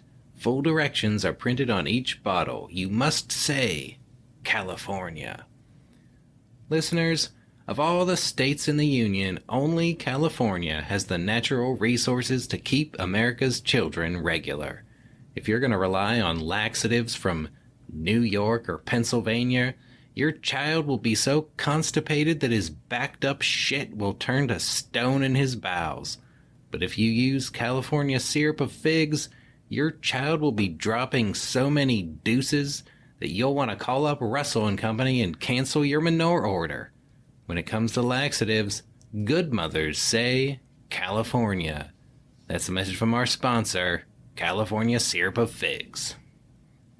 And now, a word from our sponsor, Mrs. Holmes, who has an important message for her niece, Mrs. Blakesley. If Mrs. Blakesley hears this, will she please communicate with her Aunt Mrs. Holmes, as she is in the Kingston City Hospital very ill. Her husband is also in the hospital in Mexico. For her baby's sake, Mrs. Blakesley should write to her aunt immediately. Listeners, our sponsor Mrs. Holmes is in dire straits and desperate to get in touch with her niece.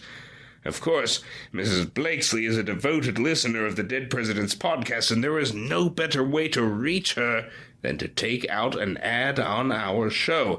Mrs. Blakesley, we know you're having a great time learning about Warren G. Harding, but you need to hit pause right now and communicate with your aunt, Mrs. Holmes. She's at death's door, and you need to get to Kingston City pronto and reclaim the baby that you left in her care.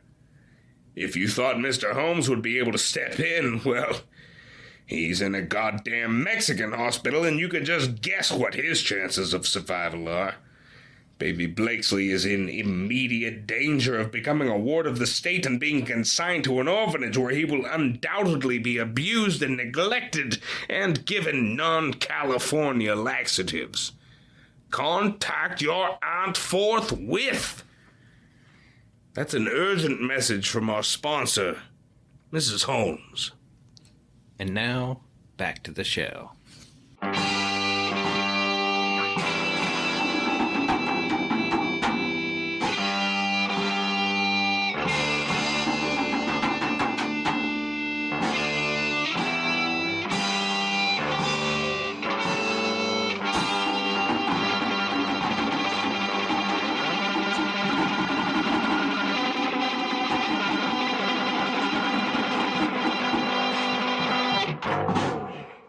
And we're back. And we're going to take a look at the legacy of President Harding and wrap things up here.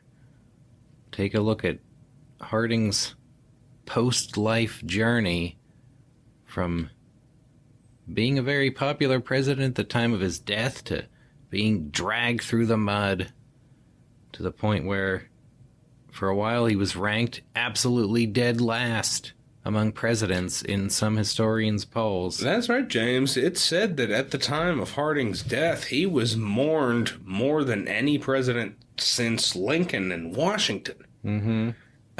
Super popular at the time, and as certain things came out, his reputation sank. Well, it's taken a while for historians to really dig their teeth into Harding, in part because his presidential papers were concealed for many years.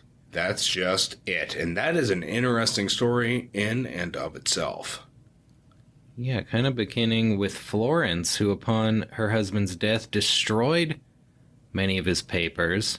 She was perhaps fearful of what they might contain, as he allegedly kept a drawer of, quote, heartthrob letters that he had instructed his personal secretary to burn if anything happened to him.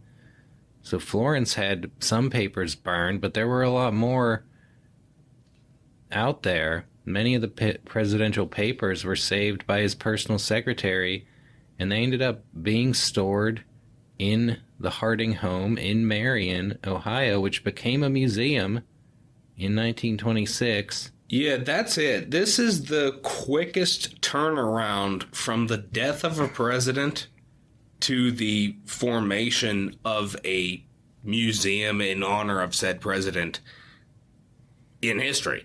He dies in 1923. 1926, that home is considered a museum.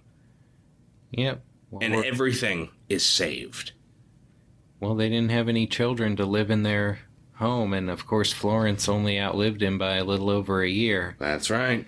And, you know, the museum was under the leadership of the son of Dr. Charles Sawyer, who had misdiagnosed Harding with food poisoning just prior to his death, and Dr. Sawyer's son feared that Harding's papers might reveal that his own father's negligent care had contributed to the president's death. And so he hid them. He told inquiring historians that no papers existed. That's right. Like, he would say that maybe Florence had burned all of these papers, and they were no longer extant. Yeah, it wasn't till after Dr. Sawyer's son's death that the papers were discovered locked in the basement of the Harding home, and they would end up being made public in 1964. But by that time, a lot of damage had already been done, because in the years immediately following Harding's death, scandals just continued to emerge. That whole parade of scandals we talked about, that really kind of like trickled out over the course of almost a decade, where there's investigations, hearings, trials, just an unrelenting parade of negative headlines dragging down Warren Harding. And who's left to defend him? Florence is gone. There's no legitimate children left behind. There's few to defend Warren Harding's legacy. So these unflattering facts are amplified by sordid and salacious exaggerations, and a very negative portrait of Harding and his presidency congeals in the public mind. Mm-hmm. It's only more recently that some of these lists don't have Harding at dead last. Yeah, I mean, I personally don't know how you're ever putting Harding below James Buchanan. I don't understand it either, but they had him there. Well, That original, 1962 Schlesinger poll, which was like the first big historians poll, well, that has Harding dead last.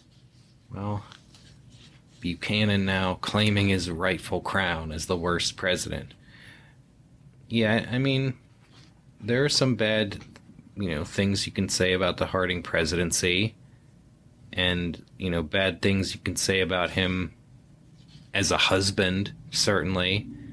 Not only was he unfaithful to his wife, but he was so in a very reckless way that jeopardized his public career.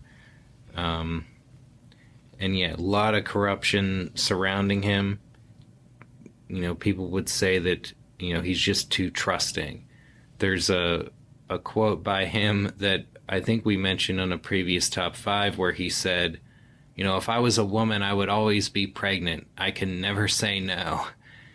Well, that was something that his dad supposedly said to him. Right. We cast that, I think, on the adulterer's top 5 as him just being obsessed with sex. But yeah, that was a quote more about his inability to say no in general. He was too friendly. Yeah, he had a hard time saying no to his friends, and I could kind of feel that. Sometimes, you know, you don't want to upset anybody. You don't want to create any potential problems. I could feel that, you know, and... Yeah, because he kind of rose as a politician being, you know, everybody's friend. And then when he gets to the top, a handful of his friends are unscrupulous and take advantage. And while Harding, you know, himself wasn't pocketing money from some of these corruption scandals, other people were. It's hard to say exactly what he knew and when. I mean, he did do some things about it. He got Charles Forbes to resign. He may have got Jess Smith to kill himself by telling him he was going to be arrested. Well, that's another interesting situation in and of itself. Jess Smith, did he commit suicide? Was he murdered? It really, I mean, that's kind of could go either way. Yeah, nobody really knows. When you look at the whole situation, I mean, was it like Boardwalk Empire? Well, yeah, I guess that's an interesting thing about Harding's presidency. If it provides the backdrop to Boardwalk Empire, it's not a good look for Harding. Right. But yeah, in that show, spoiler alert to Boardwalk Empire, a man comes to murder Jess Smith at the behest of Harry Doherty, and when Jess Smith realizes that his own best friend Harry Doherty was going to have him killed, he shoots himself. So they kind of play both sides of that question. And that's it. But the fact that something like that is made, that is kind of the legacy of Harding. Yeah. Is that necessarily fair? I mean, well, Jess Smith wasn't the only one to commit suicide as a result of Harding. Well, that's true. People have even speculated that Harding committed suicide. Not that there was ever any real evidence of that. But well, certainly not. He wasn't in good health. It's just something you think could be true, considering all the stuff that came out. That's it. Well, should we just dive into the death of Harding and talk about all these? Well, yeah. I mean, we talked a little bit about the theory that Florence had him poisoned. That's right. It's in Gaston Means' book. And boy, what a character. Yeah, he's a pretty shady character himself. He was actually in Boardwalk Empire. Yeah, speaking of Boardwalk Empire, he's the one who comes to kill Jess Smith. And he was pretty much a big con artist, and his book was not well received by scholars, to put it lightly. Yeah, that's it. All sorts of theories. Yeah. One of the most interesting, we'll say, is that perhaps there was something supernatural afoot when it came to the death of Warren Harding.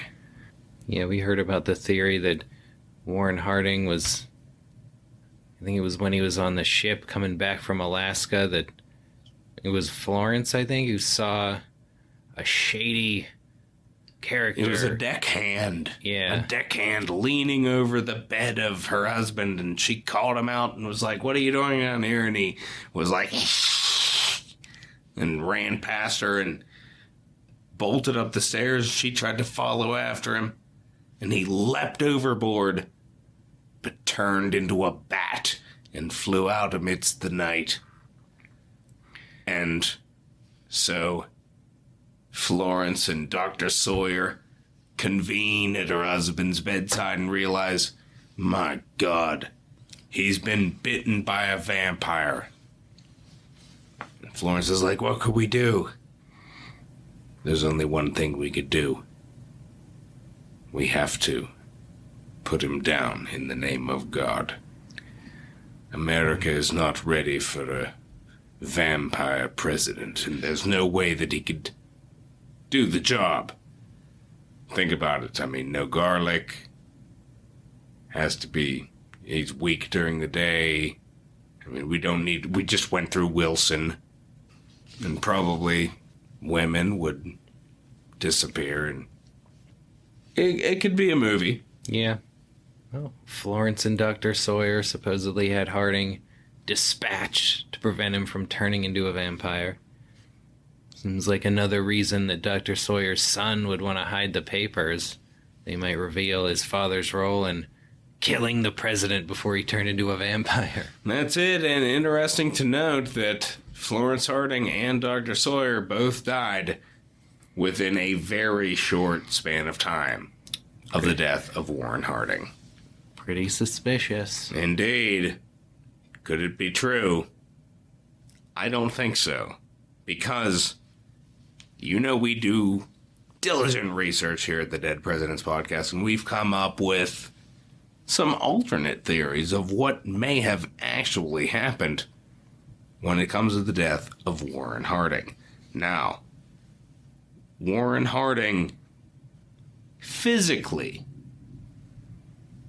may have died in 1923. However, new research sheds a little bit of light on a little theory that I might buy into, James, and that is they were able to keep Warren Harding's brain alive, in a jar hooked up with electrodes and things.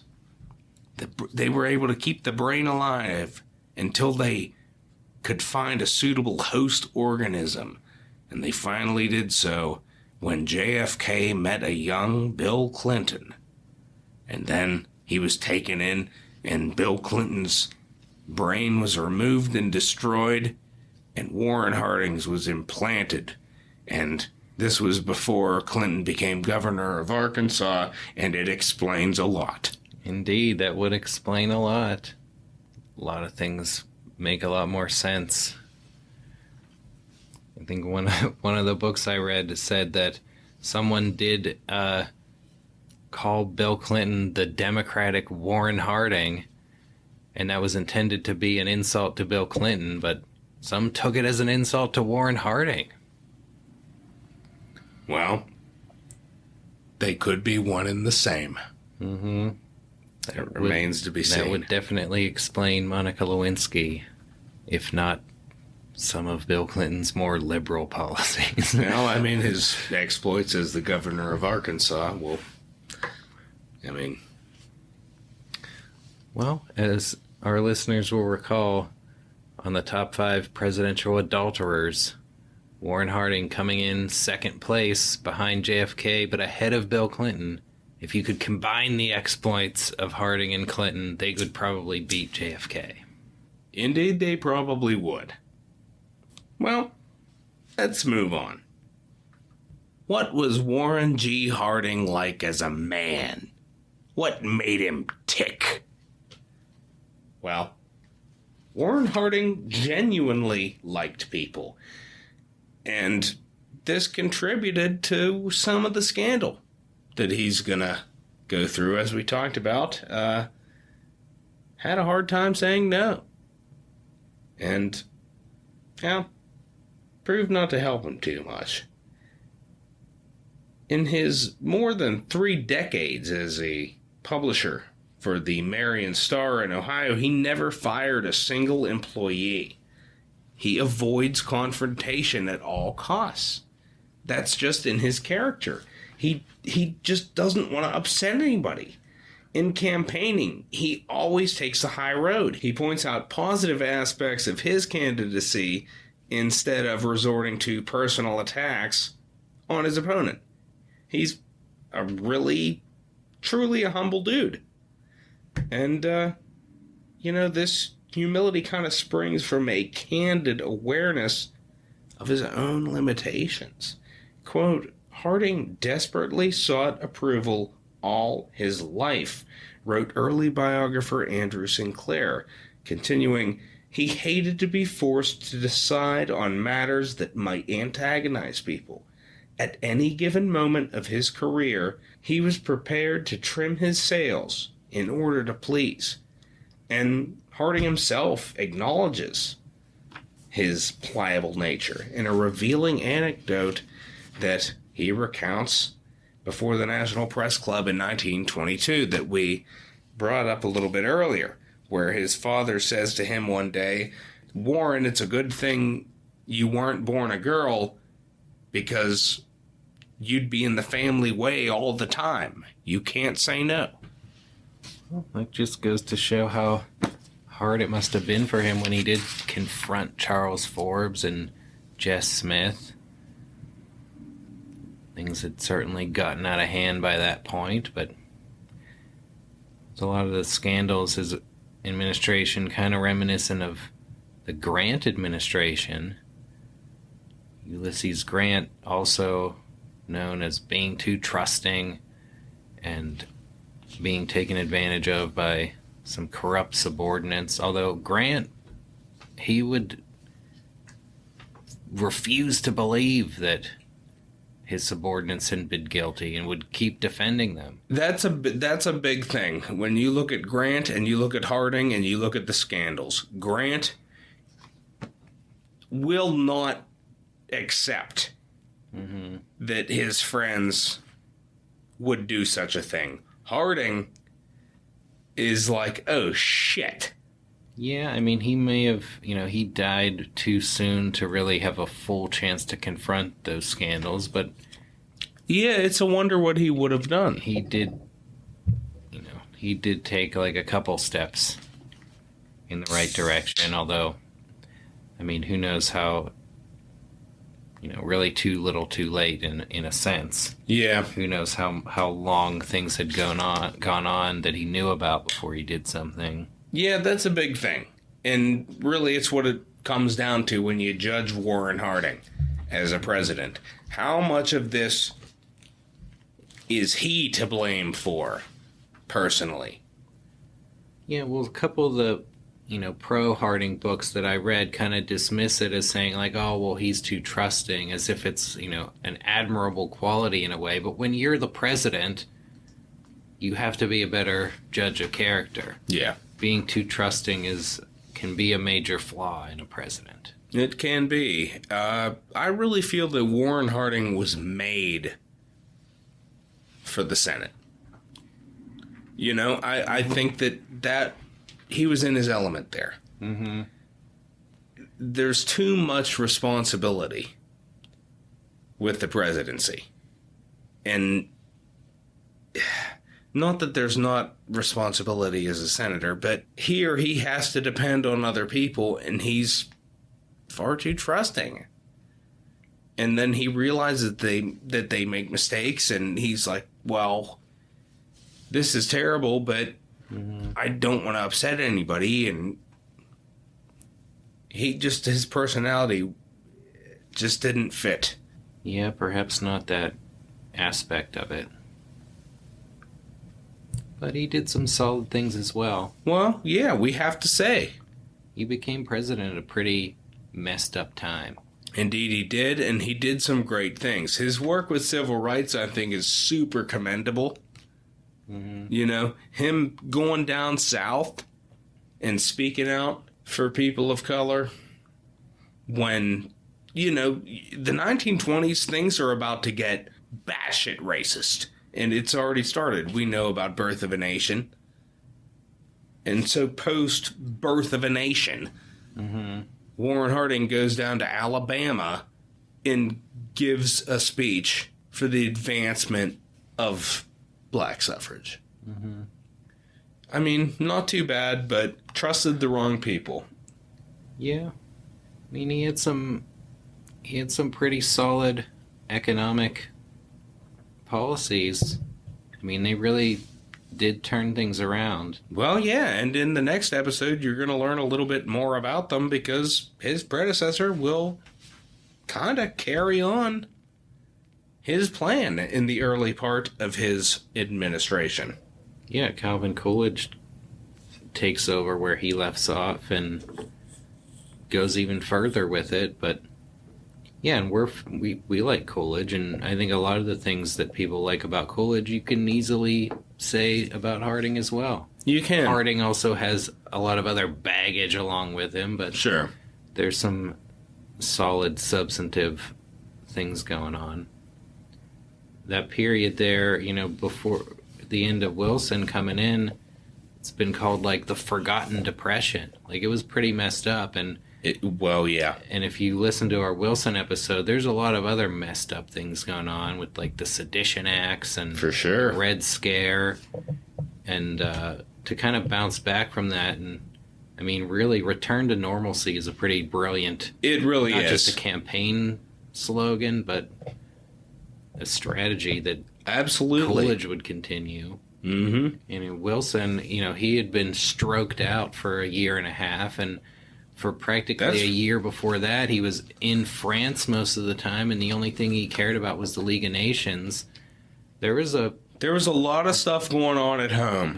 pretty big, like, gap there where there was pretty much no presidential leadership on anything other than the League of Nations, which doesn't really affect the lives of the American people for like 2 years before Harding came in. Yeah, I mean, it's pretty close, and when Harding does come in, it is a good shift. Mm-hmm.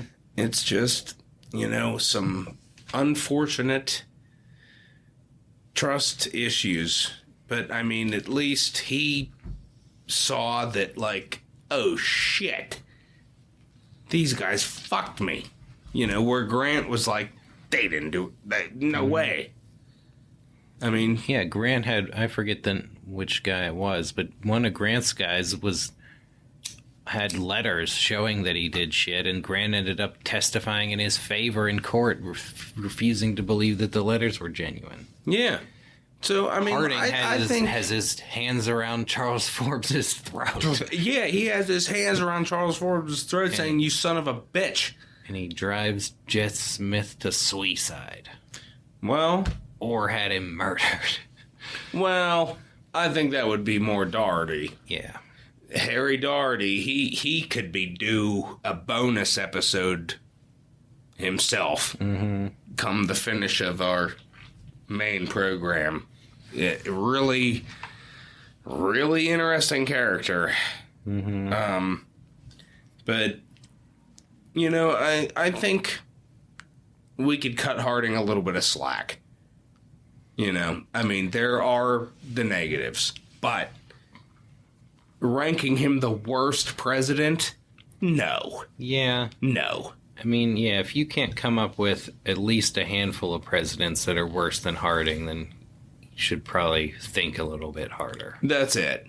I mean, scandals and hundreds of thousands and even millions of dollars being bilked out of the American people's. Yeah, like that's something new. It's a serious thing, but Sure. also it's not. Out of the ordinary. Yeah, and it also doesn't really affect regular people as much as a lot of other things, like fighting to defend and expand slavery. Yeah. Yeah, right. So, outside of, some money being stolen from the public trust, mostly things are going pretty good during Harding's term. The And economy's booming. I would personally venture to say that Harding had nothing personally to do with the scandals during his administration. Yeah. I think in the Grant-like scenario, he trusted the wrong people. Mm-hmm. You know? But outside of that, it's pretty solid performance of the government.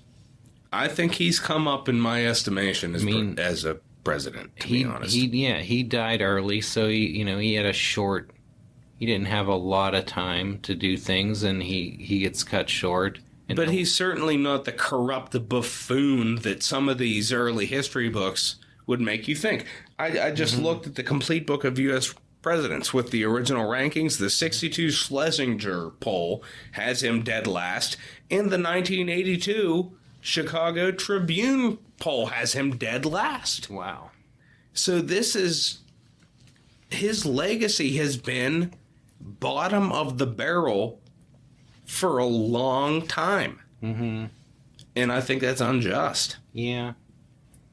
I mean, the worst things you can say about him, you could also say about Grant and about, Kennedy and Clinton in terms of his just rampant philandering. Which, Sure.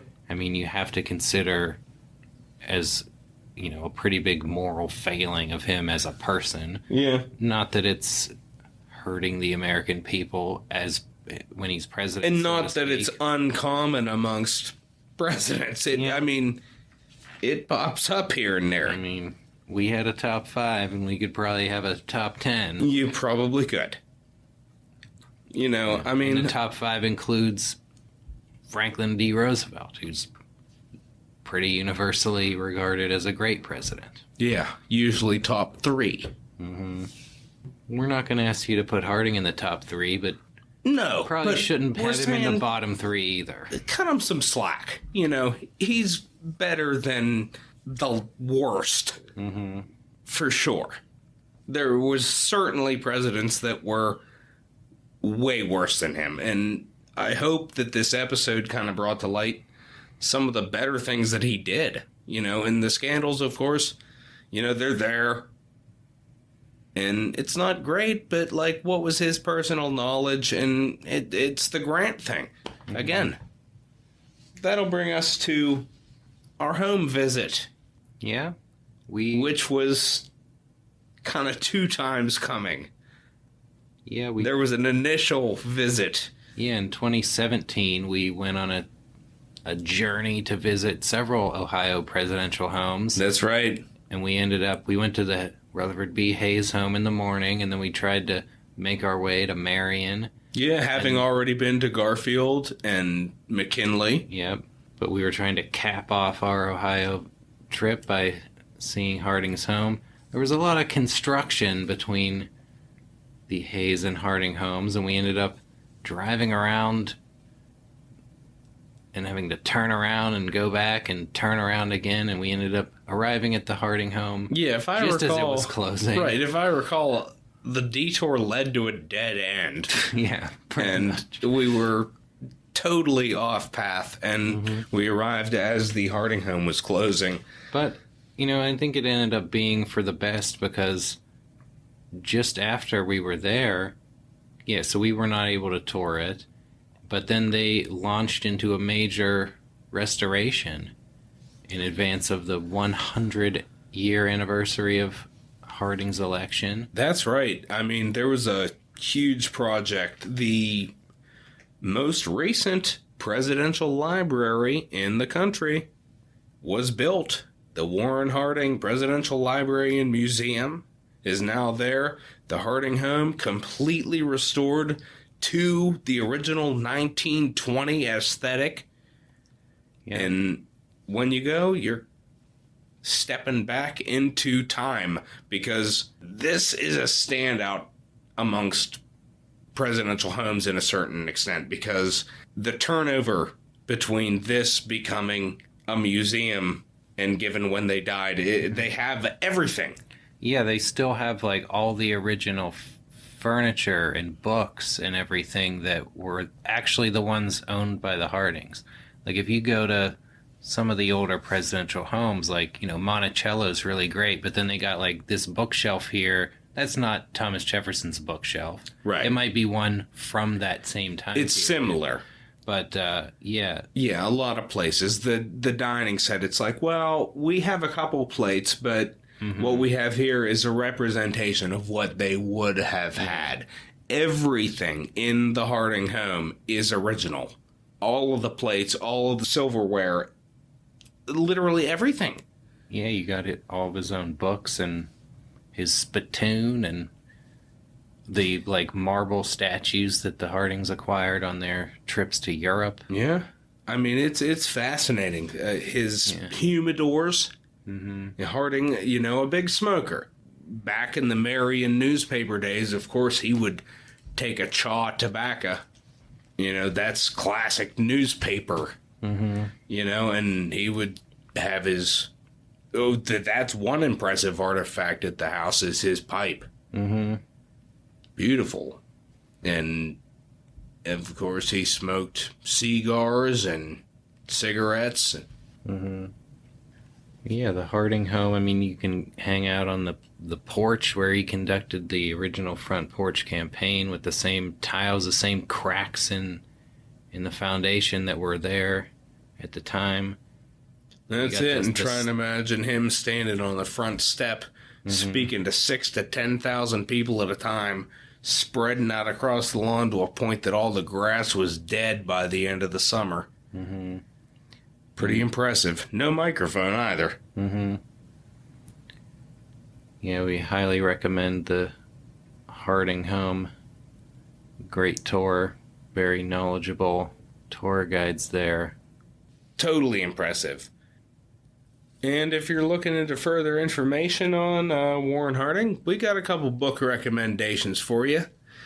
Going way back, you have Francis Russell and In the Shadow of Blooming Grove, which carries some of the rumors about Harding being of African American descent as though it's a negative thing. And then when you venture on, you got the truly great scholarly biography by Robert Murray, The Harding Era, Warren Harding and His Administration. Yeah, I think those were some of the first books to be written after Harding's papers became public. Right. And in more recent years, you got the American President Series biography by John Dean on Warren Harding. John Dean, best known as the White House counsel of Richard Nixon. Yeah, we're going to hear about John Dean in the future on our show. He also happened to grow up in Marion, Ohio, and that's how he developed his interest in Warren Harding. And his biography, pretty good at vindicating Harding a little bit. Nice. Making a case for him. And then, speaking of making a case, an even newer biography by Brian S. Walters called The Jazz Age President Defending Warren G. Harding. These two really making a case that Harding has been unfairly maligned and has some good substantive accomplishments to boast of. Well, and I think we here at the Dead Presidents podcast can agree that Harding has been a little bit maligned. Yeah. By history. He is not the worst president in history. No. There you have it. Mm-hmm. You'd feel free to make your own decisions, but we're the fucking Dead Presidents podcast and we're right and you're fucking wrong. So, Case closed. Case closed! We'll reopen the case for a final word from Warren Harding's contemporaries. That's it. We'll allow them to sum him up. Starting with Calvin Coolidge, who took over as president in 1923, at which time he said the following, quote, "He caught the ear of a war-tired world. He called our country back to the paths of peace, and gladly it came. He beckoned the nations to come and sit in council. He sought for men and nations a peace, the only true and lasting peace based on justice and right. So he led the way to the monumental accomplishments of the Washington Conference on Limitation of Armament." Not too bad. And then you have this quote from the New Republic newspaper from 1920, quote, "A party hack without independence of judgment, without strength of character, without administrative experience, without knowledge of international politics, without any of those moral or intellectual qualities which would qualify him even under ordinary conditions for statesmanlike leadership." Oof. The New Republic, not a fan. Not a fan.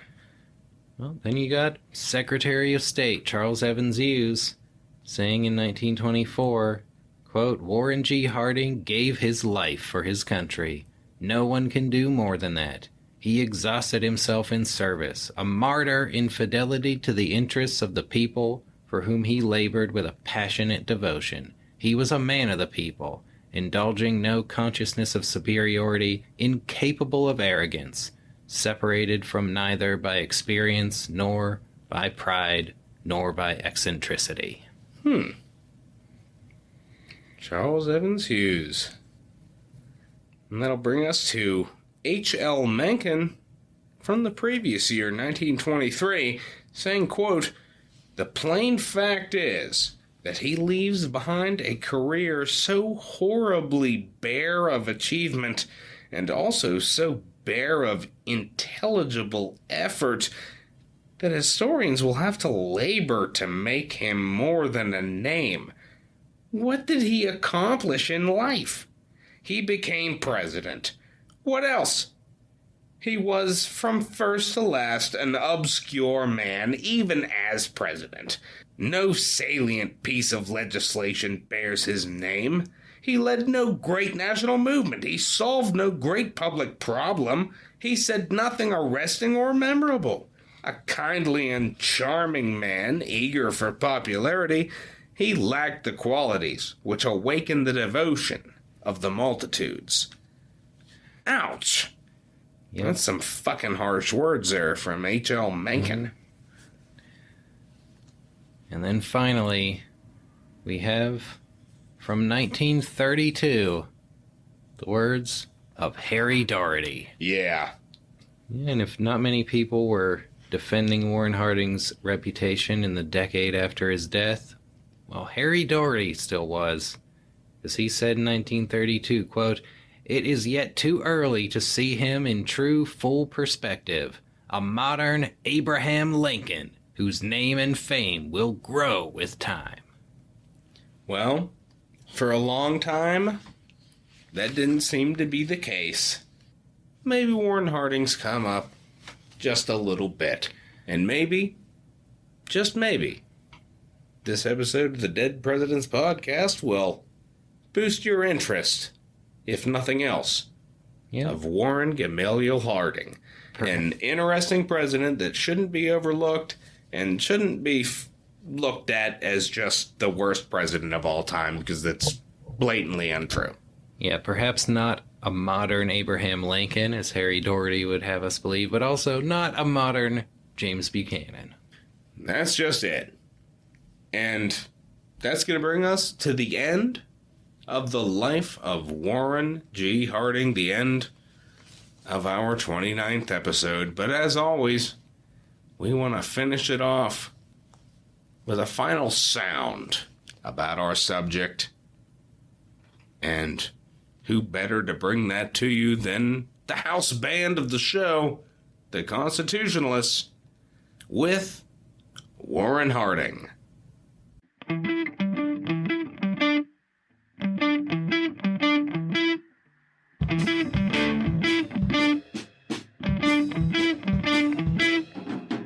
Our most dangerous tendency is to expect too much of government and at the same time do for it too little.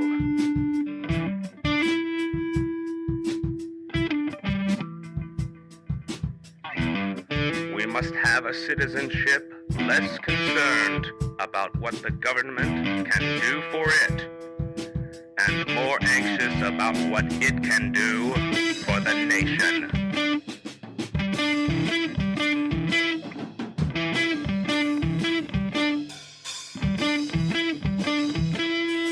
Honesty is the great essential. It exalts the individual citizenship, and without honesty, no man deserves the confidence of the people in private pursuit or in public office.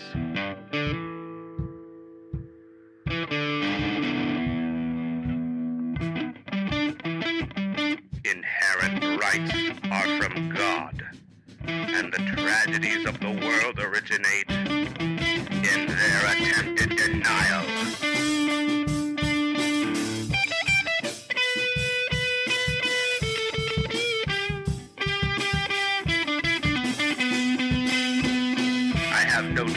with my enemies.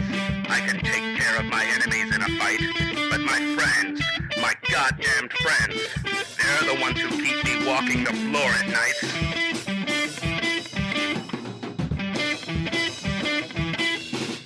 I am not fit for this office, and never should have been here.